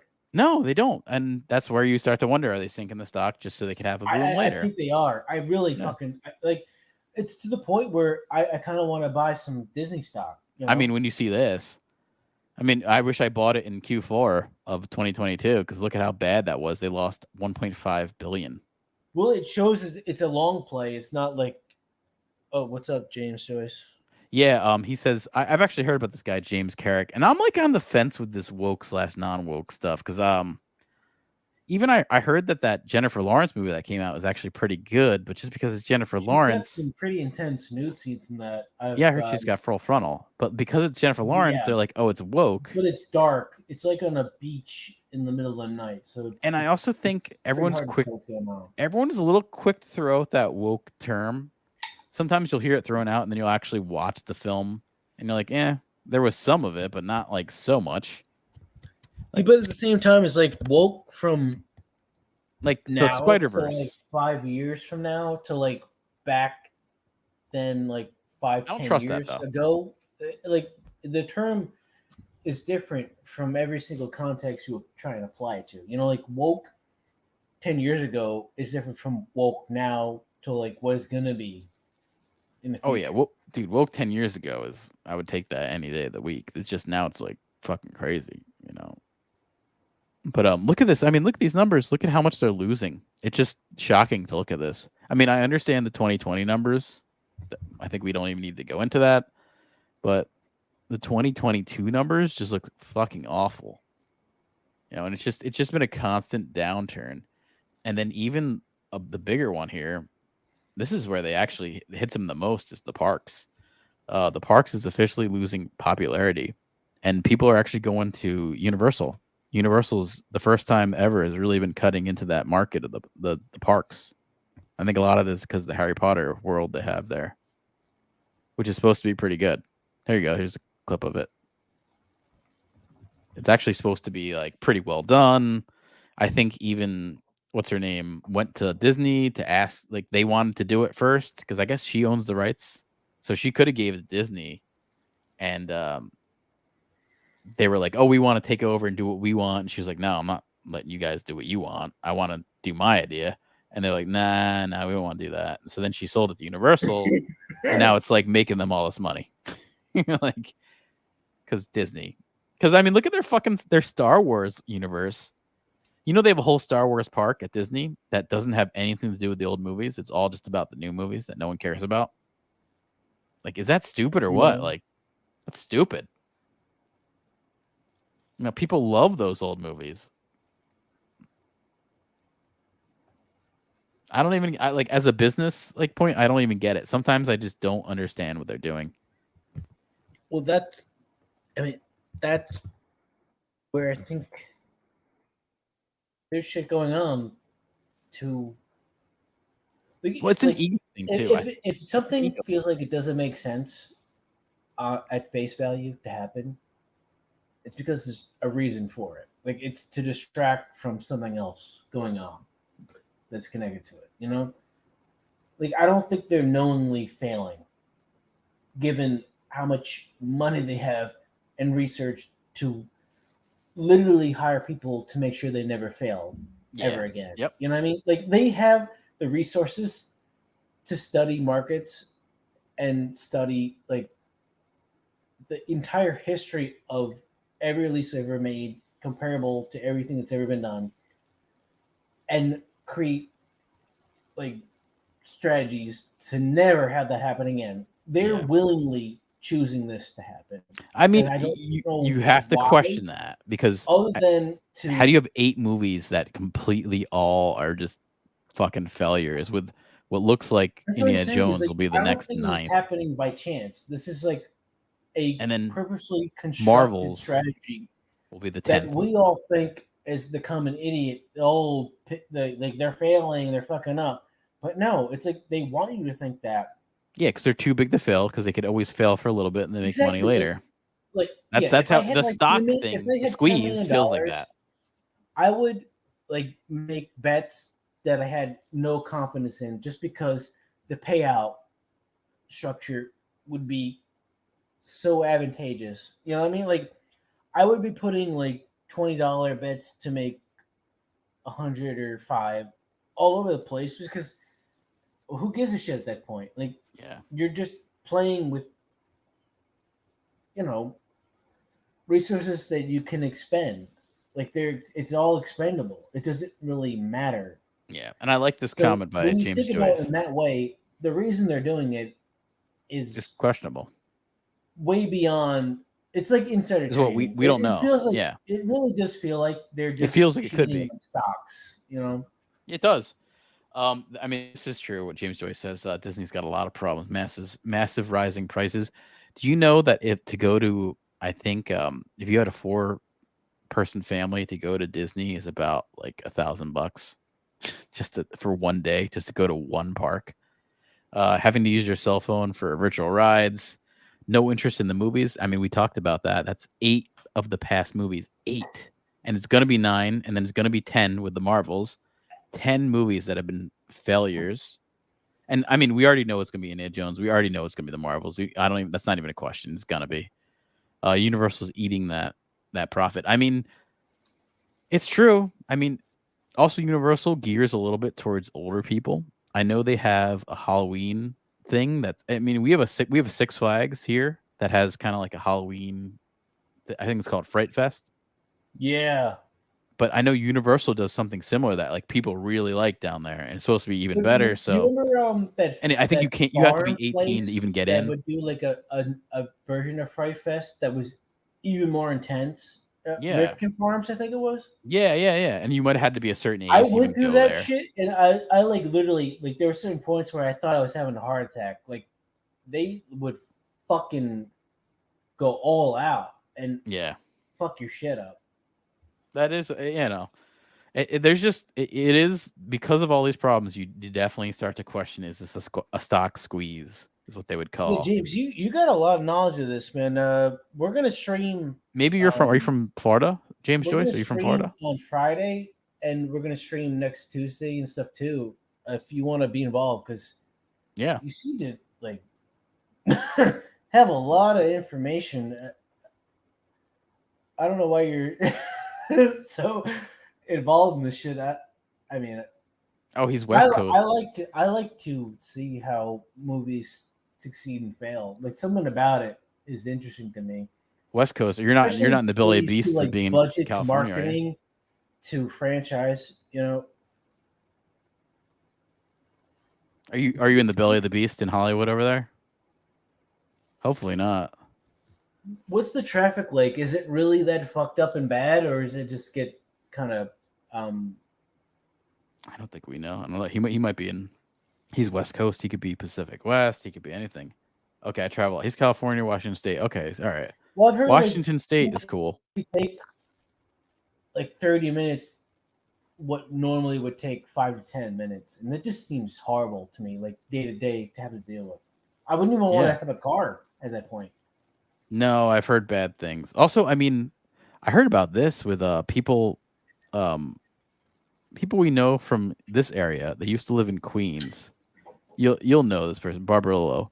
He used to live in Queens, which is not a great place here on the East Coast in New York City. There, Queens, it's kind of a little rough. He moved out to L.A. and he's only been there. He was in Queens for 4 years, never had any issues. He moved out to L.A. and he's only been there a year, and he's already had 5 break-ins to his house. That is fucking crazy. Queens is not good. The Queens is a bad area. And then hearing that LA has all these tweakers and meth heads, and they're like breaking in. The West Coast sounds Portland fucking too. Terrible. I've heard. It sounds bad. I've heard in Portland that people like get accused of rape, spend the night in jail, and you get released the next day, and go out and take a shit in the street and shoot up and piss all over people, and nobody gives a fuck. I can get away with it, man. They raid pharmacies, like people going to a CVS. The Targets are crazy there. In San Francisco is like a fucking doom loop. Is what they call it. Full of stuff, and the security guard there just has to stand and watch him. They can't do anything.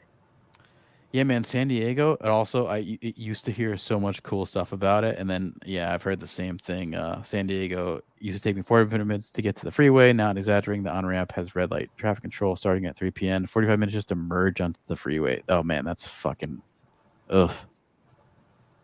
I hate when I get a spot in New Jersey where I'm like sitting in traffic for more than like 10 minutes, and that's like Yeah, not that I bad. don't think I could do that. Like, I envy you that you can work from home. Yeah. Hybrid. Dude, I only work from home 1 day a week. I have to fucking go in most of the time, so it sucks. And I'm like an hour away. But I drive more than you in 1 week for sure. you know what? It's so frustrating. It's like It's 2 hours out of my people day, realized 4 days a during the week. Shutdown that like we did not need to be in the office and it's, like do the same shit we would do, but yet we've reverted back to it's all going into done. a physical space again. Oh, it's all done. Like, We're all it's so back to that stupid. shit. You're paying for It's you're dude, just paying for, it's because boomers run the real companies these estate days. for no reason. Like you could have a company that's completely Yeah, man, online yeah, of course. without anyone going to an office But building here's and the issue. function the same fucking way. It's just about doesn't people make any control. sense to me. People in control are You just usually gotta know how to older. network it all. So the people in control are boomers, and they don't believe in that shit. They believe in in-person stuff. So it's really just if our generation or younger was in control, there would not be all this, in office stuff, which is just especially my job. I'm a graphic designer, web designer. I don't need to be there. Some things you do, obviously, but Well, yeah, like digital stuff you do not. yeah, I mean, they like to have like meetings and everyone be face to face with each other and talk about stuff. And it's like nothing ever comes of it. It's just like this bullshit kind of going through the motions things that we do Yeah. that like it really doesn't change or impact anything. It's just they want to. It's almost like they just want to look you in the eye and realize that you still exist or something.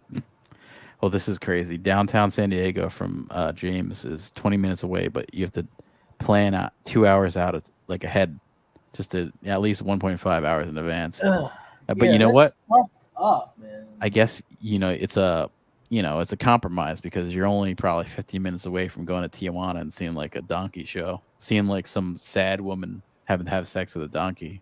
So that's the trade-off you get to do. You get to have that. We don't have that out here. We need some hovercrafts going. You're like a hop skip from Tijuana, which I think is We now need, one of the like, most dangerous cities in the world. The beginning sequence from Fifth Element, where everything's just like flying by and you're relegated to like tiers and levels of where you move, and everything's structured on invisible planes based on your navigation systems, so you don't collide. It's almost like now we're starting to get into like driverless cars and stuff. Oh like, yeah. In Fifth Element, that's like the standard. Like that's forgotten about. Yeah. And like the pre-driving stuff is just a system that you override when you want to actually do stuff. Like think about that. Like, this is also crazy, Joe. The shit we're struggling now with has been in science fiction for what? The Fifth Element. Yeah, like zeitgeist of 20 20 years something old. years. Yeah. But Tijuana is very dangerous. James Joyce says very dangerous. And this is funny because it used to be like 17-year-olds and high school kids in like 80s and 90s would just go across the border in California to go to Tijuana. Now, now you can't do that. You'll get hung by the cartels. They were trying to draft dodge and drive across to Mexico, and like driving to Mexico was like a big deal for them. Yeah. It was like a whole like event. James Joyce says the genesis of these bad woke films is Kathleen Kennedy, currently Lucasfilm president. Look into the wrecking ball she is that's taking the friends. It's so true too. I heard Steven Spielberg talk about it, how like he kind of just said she's like fucking stupid. Like she'd be involved in meetings and they'd have all these meetings and they'd be talking about the movie, and then like 2 hours later she'd be like, maybe the dog should kill the person. Like something like a really stupid fucking comment that they'd be like, what are you talking about? We're done with that. We're done talking about it. We've been done talking about that point for like 40 minutes. So I've only heard bad things about her, except for I've heard she's a good producer. It doesn't seem like she's working too much as a president, but that's That's how a lot of this Hollywood system is. You fail upwards in this industry, and I think she sort of failed upwards. But I have heard she's good at being a producer. And I mean, you don't get to be like a president of Lucasfilm without having some success. But yeah, I mean, taking a franchise that everyone fucking loves, like Star Wars, and not having a scene that has Han, Luke, Leia in the fucking movie all together is it's fucking asinine. Like that should have been your first scene. Like figure out how you can fucking put them into the first movie. And I mean, I get it. Like the deaths that came along the way didn't really help, but shit. All right, yeah. My last point, our last story, whatever you want to call it, about woke shows getting canceled on Paramount Plus. So this all kind of goes together. Who's Paramount Plus known for? They have all those 1884 and Yellowstone conservative shows that people like Grease. On there. What the fuck? Yeah, so they made a Grease prequel. Oh, did you ever see the Grease with Michelle Pfeiffer? Yeah, the Grease 2. This is basically a Grease 2 prequel because, that was the big thing of that movie was about the pink ladies. What do you think of Michelle Pfeiffer in Scarface? I like Michelle Pfeiffer in everything I've seen her in. Everything. I don't think I have no issue with. I think she's always good. Yeah, she's I have no issue with her as an actress. A little like borderline anorexic at times. And then like Batman Returns, she's like fucking brilliant. I like her. She's almost got like this like psychotic energy to her that I like. She's good. Like she could snap at any time. Yeah, I feel like we have these like I don't know. I feel like back then you had these actresses that were like good. I don't know. It's hard to explain. I feel like we don't have anyone that's good. That happens, like there was talent too, like, attractiveness and talent to do certain roles. You know what I mean? Yeah. Like there's less safety involved. Yeah, it's strange. There was actually talent back in the day. Now we get, Lena Dunham. Oh no! Come on, Lena Dunham has not been relevant since we talked about it 3 years ago. Like she kind of fell off. People don't care about girls, and I don't know what kind of writing credit she's getting anymore. Which is good. Like we're kind of at the forefront of like this fat white woke bullshit girl is gonna be exhausted in a few years. And they were. Like people got tired of it. It was almost like a shtick. Yeah. Same with Amy question Schumer. is- Like, that bitch is not relevant anymore. Is anyone watching these shows? Do they have viewership metrics? I mean, here's the thing: these streaming networks do not like to release any viewership metrics. Dude, why would you? That they don't release it. It The just only gives thing I've heard, stimulation for all the critics and assholes. the only thing I've heard of metrics was the Lord of the Rings show. How only 37% of people actually finished the whole show. That's the only metrics I've actually ever heard about. That streaming. feels high. That feels very high. It feels high, but also I feel like it's it should low. have been at like 10% because half the people don't even probably realize what the fuck they're getting into. It's high and low at the same time because if you look at most shows, apparently like a Netflix show, if they don't have like 50% viewership that like maintains, they'll cancel the show. So it's 37% is pretty fucking low. Why are these shows still going? Well, Paramount did just cancel these shows. So Grease got canceled only after I think a couple episodes. So this is canceled, as is Star Trek Prodigy, as is Queen of the Universe, which is a drag queen singing competition. Who would have thought that would have got canceled? Right? Who's not into that? People I work with said that they're really tired of seeing Jennifer Lopez and everything. Is Jennifer Lopez on some like weird Well, it's all of it, man. I talked about it. It's the indulgence of America. It's like just because you like one, like all right. I know people like that RuPaul show, so they like that RuPaul show. So let's give them fucking 20 more drag queen shows. It's just like we need one is good. One was fine. You know what I mean? Like one was fine. Do you need 20? Same thing with superhero stuff. One like it loses the specialness. You know, when you had like now you have 20 that come out a year, when it was special and interesting at a Yeah, little but point. that's Now it's that's not. what happens though when you're chasing success of something else. You know, you Yeah, just I mean, keep trying to recreate the same thing over and over and over again to where it becomes so exhausted that people get sick of it and they just don't Yeah. even want to be around it anymore.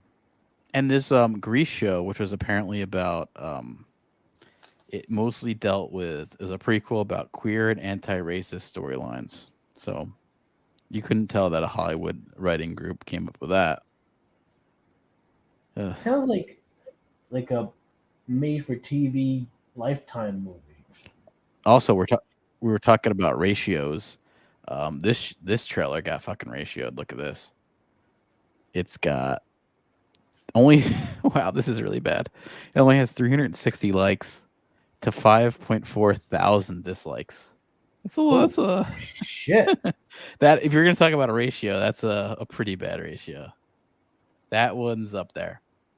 But yeah, no one's watching these shows, and that's why they canceled them.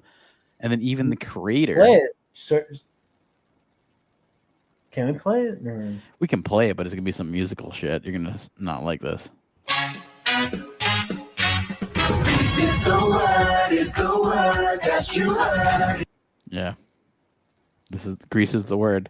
It's another thing is like if you're gonna make some let's say you want to make a creative show about anti-racism or queer stories set in the 50s and you're hiding it behind a franchise that everyone knows, that's like fucking lame.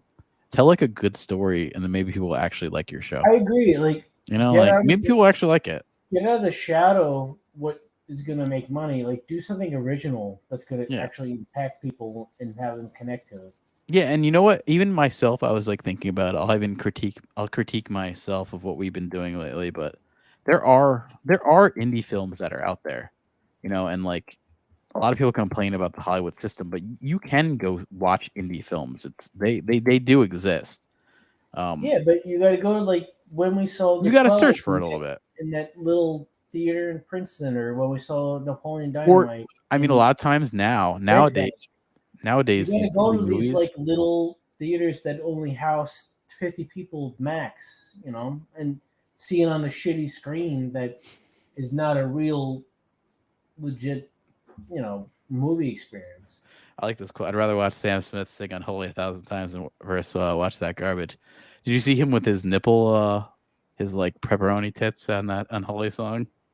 Well, I saw him dressed as like this leather-bound gay devil thing, and he looked really fat trying to fit in this latex suit that was I don't think designed for him to wear.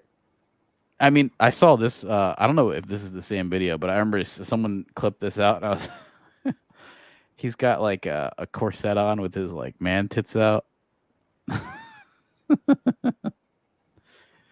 Jeez.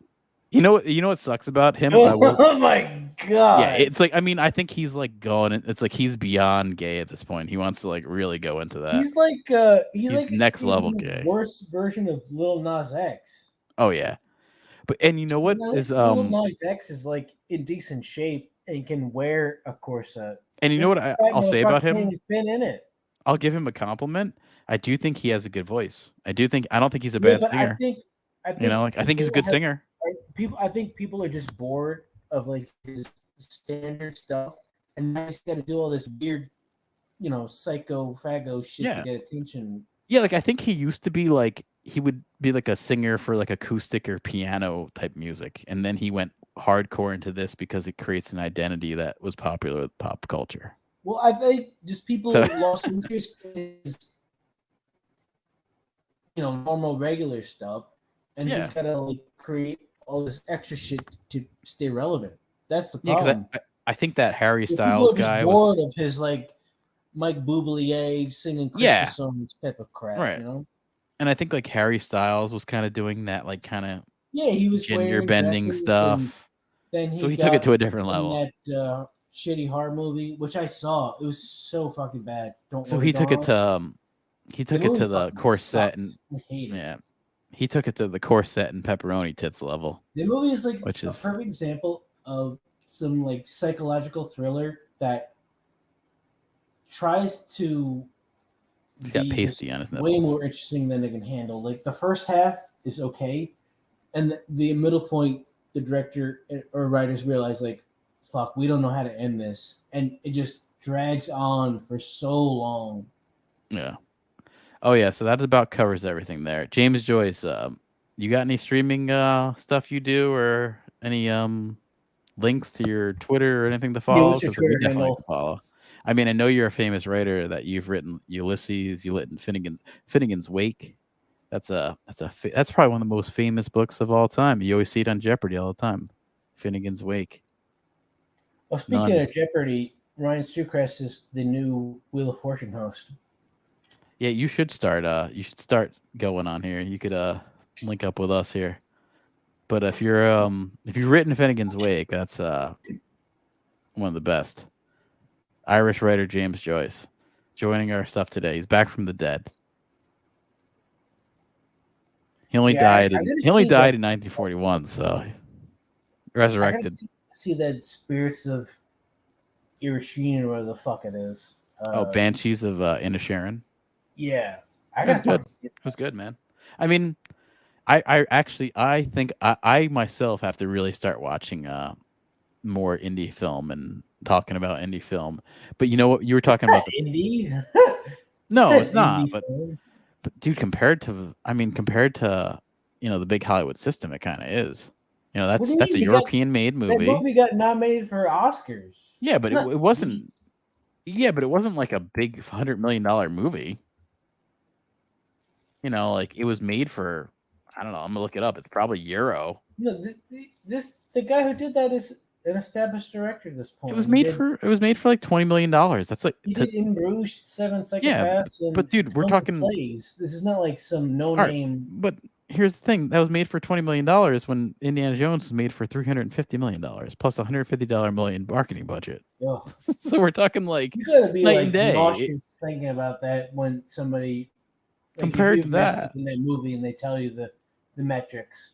I mean, compared to that, the Banshees movie is indie. That's an indie movie, pretty much. Yeah, it's relative. True. It really is.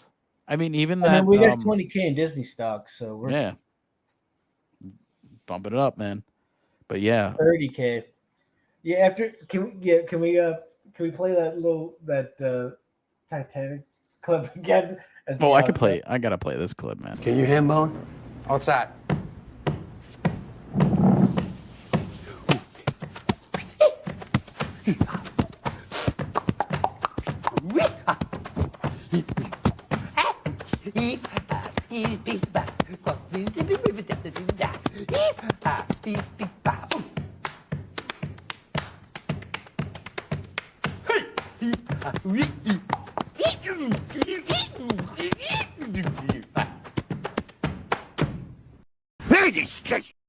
It's good to know how to ham bone.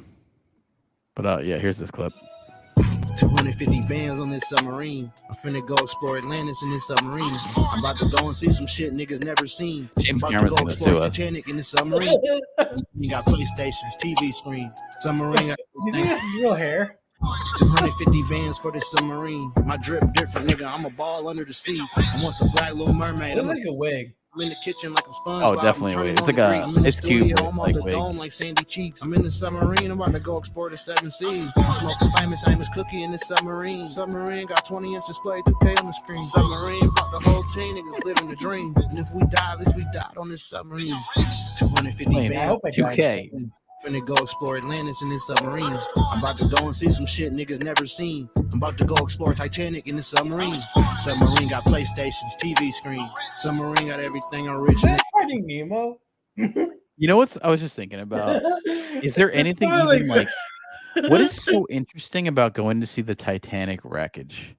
You know, it's like, I know, it's like what? I've seen houses like that. I can go down the block, you know? Yeah, it's honestly like so it looks like an episode of Hoarders.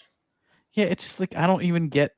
That's not like I was reading about these people who go on. They're like, oh, I was so obsessed with the Titanic and all this stuff. It's like, why? What? What is that fucking shitty movie? Because it it's a pretty good movie.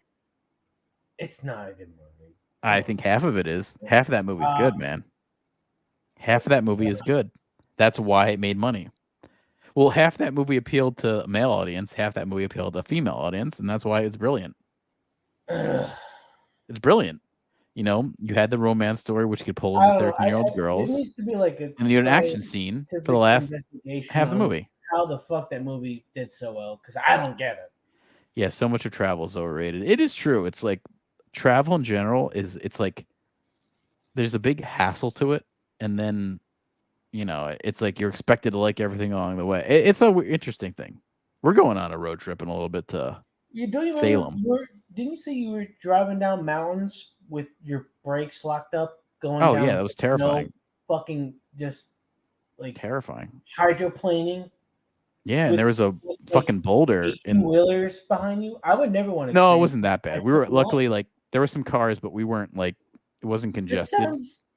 That sounds like a psychotic experience that is going on daily. Yeah, I went down the Rockies in a Nissan Sentra. It's like the whole ice road trucker shit. You ever see that show? It's like people could scary. die at any minute.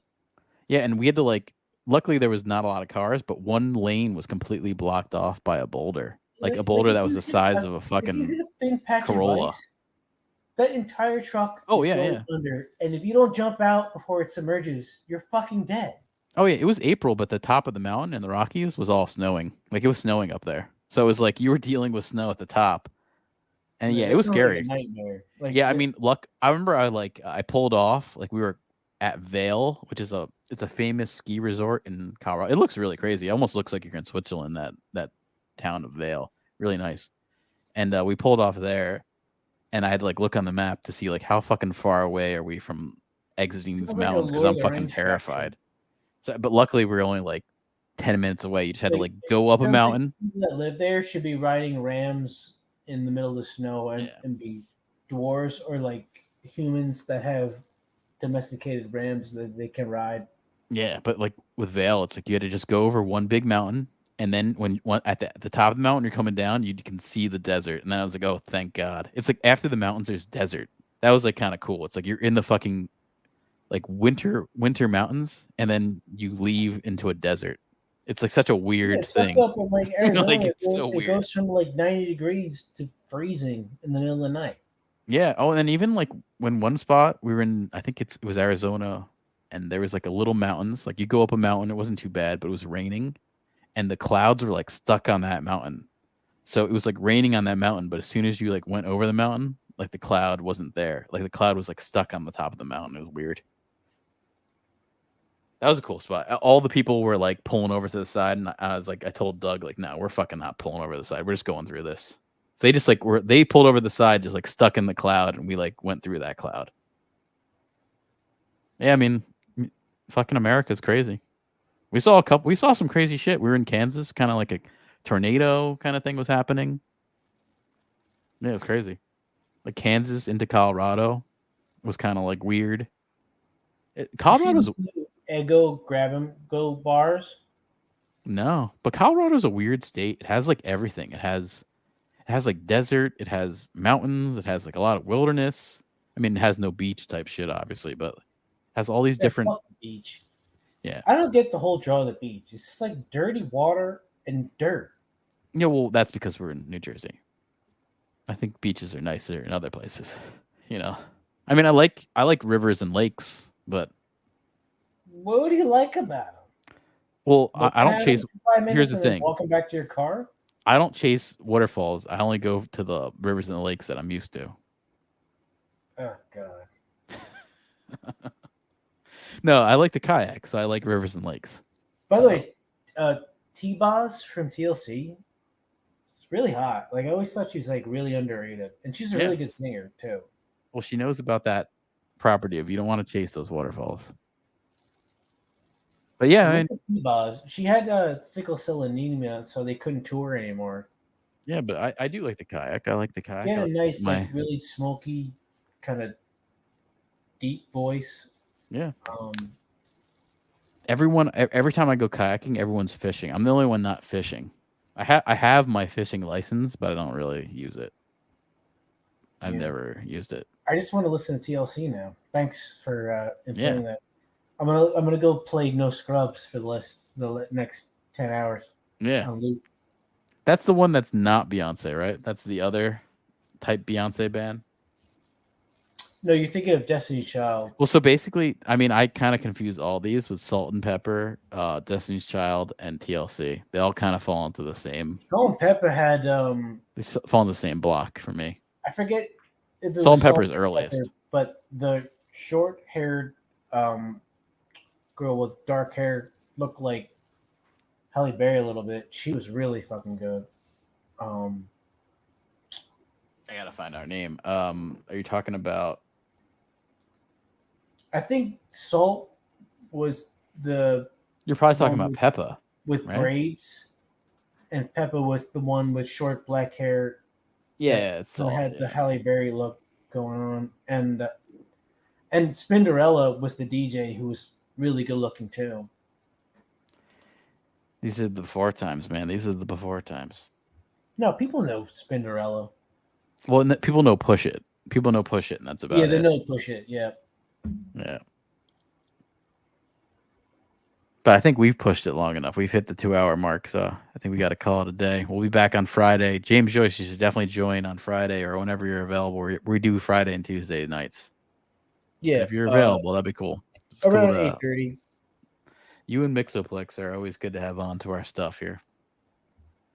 And we'll have probably Warm Jason Chicken over from the UK joining us, talking about our, maybe we'll do some conspiracy stuff. I got some stuff that's in the pipeline. We should try and work a little bit of that in because I just find some of it fascinating, right? so pathetic. Like a lot of times people think of that shit as bullshit, and then Everything's gotten far, man. Fact, I mean, I feel think like part of the reason is they want to make it feel cartoony. they want to make it crazy, man. Unrealistic. Here's the But thing: the foundations and backbone of what it's really based on are fact that they want to cover up. there's people that have taken it too far, and there's things that are legitimately crazy. Yeah, like, I mean, we with live the in a guy with country. the tinfoil hat making the frogs gay. Yeah, dude. Actually, the funny thing about that, the thing about that thing right now, they came out for the rest of us because he makes himself out to be such a cartoony asshole. Right, but then even the other day, want to be so desperate for attention, he could make it more legitimate.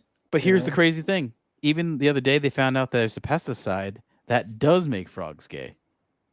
So No, I he know, wasn't I'm even not talking fucking about, lying. whether it's real Like- or not, I'm just saying, like the mean factor. It's a pesticide that we use on How mostly it- everything that how, is like, found out that to have clip- adverse effects. How that clip just gets turned into a complete joke. Right. It delegitimizes anything interesting or actually true he might Dude, talk we, about. we live in a country where we had a president that got killed, and we don't even have like a real explanation for it. No one believes that it was Oswald. No one. So No, there Oswald are was- real conspiracies Oswald that was just like a disgruntled ex. and just it's so unrealistic that he killed him he's from like- that he had, like, location. It's KGB just on and on. connections, and people thought he was like a Russian spy, but Yeah. honestly, he's just a fall guy. Like, But besides the point, it's like there his, are like, real entire conspiracies. existence was set up just for this moment to be a distraction for really what has happened is that they want him dead. Yeah. But there are real conspiracies, and then there's things that people And take too they, far, in like the quotation flat marks, Earth is- stuff, like Kyrie Irving. It's like Kyrie Irving. They can't believe anything the government tells them, so they don't believe anything's real. So then it's all conspiracy, and that's where the ridiculousness starts to kind of Yeah, did you water ever see down that, actual conspiracy. Do you see that meme of how flat earthers think the dinosaurs died? No, but I can only imagine with that. It's a comet. It's a comet hitting like the side of like a plate, and then all the dinosaurs slide off the end of it, the other end. That's pretty good. Like the animation though is like so crude and That is pretty poorly good. made. Yeah, I mean, it doesn't translate saying what it is visually. You need to experience it for yourself. Oh, there is a trailer I want to. There's a trailer I want to show. Let me show this trailer. It's called The Splurge. A little bit of a parody trailer, but check this out. Mr. Gavin Newsom of California. Yes, I am the first female president of the United States of America. And today, I announce that I'm signing into law a bill that will usher in a new era of tolerance and acceptance in our country. As of this moment, public gay sex will now be mandatory throughout the entire month of Pride. Starting June 1st, the splurge will begin. Where are you? We have to lock down the house. The splurge is starting any minute. They wanted me to stay late so I could get that promotion. That's I didn't get because the promotion. Purge. Now I'm on the broke down. Where are you? I'll send for help. I'm on the 121. It's fine. The news said that the interstates are safe. 121. That's not an interstate. That's a tollway. The tollways aren't safe. This is not a test. This is your emergency broadcast system announcing the commencement of the inaugural splurge.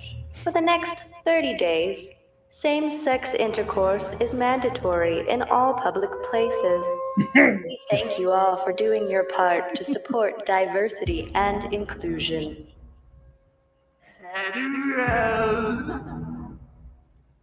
Come out to gay. Hey, Rose, come out to gay.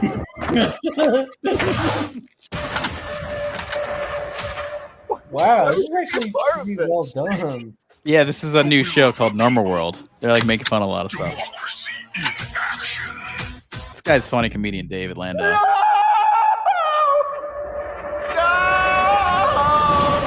I know it seems rough now, but just think about the good this splurge does.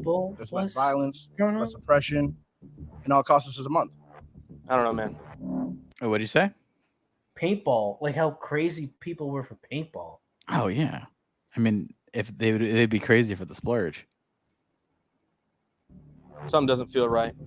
I don't like being cooped up in my own house, looking over my shoulder. I think it'll be fine.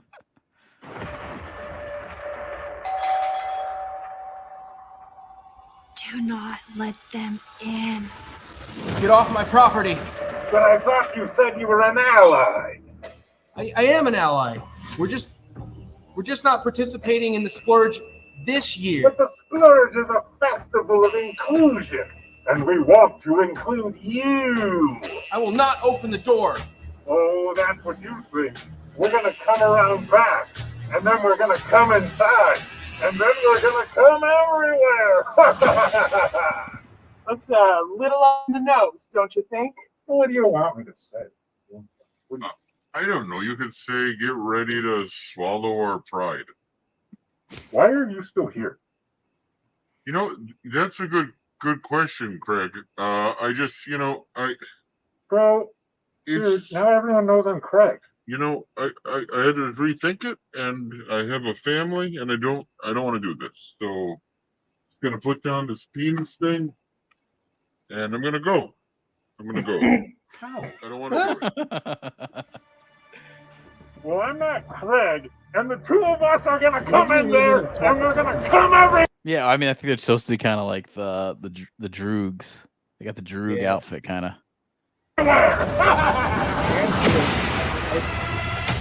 Mentioned to people how much I like that movie. Oh, that's not a good thing to mention. I know. I didn't realize like how much they actually remembered what that movie is. Oh yeah, it creeps a lot of people out, that movie. Rightfully so. It's a creepy movie with the mind control fucked up. stuff. Yeah, no, it's active rape.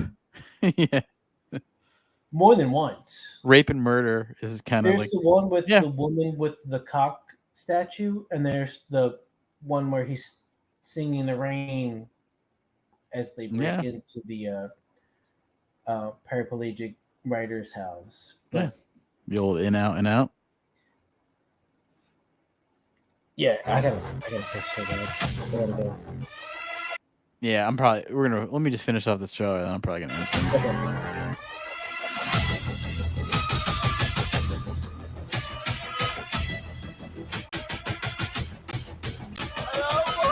Kind of got like a Jody Hill kind of vibe, like he's falling down kind of. A little bit, yeah. Oh, that's the clear reference to Clockwork Orange right there.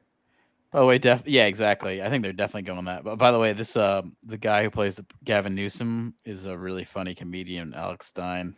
So that was a nice little get by them getting Alex Stein or Stein, but he's a funny dude. Yeah, What's I gotta that? go. I'm about to piss my pants.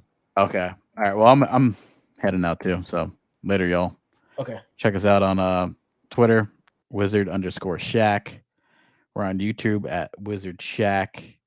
And we talked about a bunch of things here. We talked about, let me pull up our thumbnail. Let me pull that up. I made this earlier.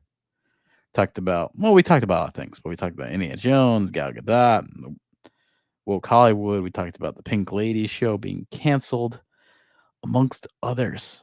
And I'd really have to recommend going checking out the Film Threat channel. Talk about indie film. I really need to watch some more indie film.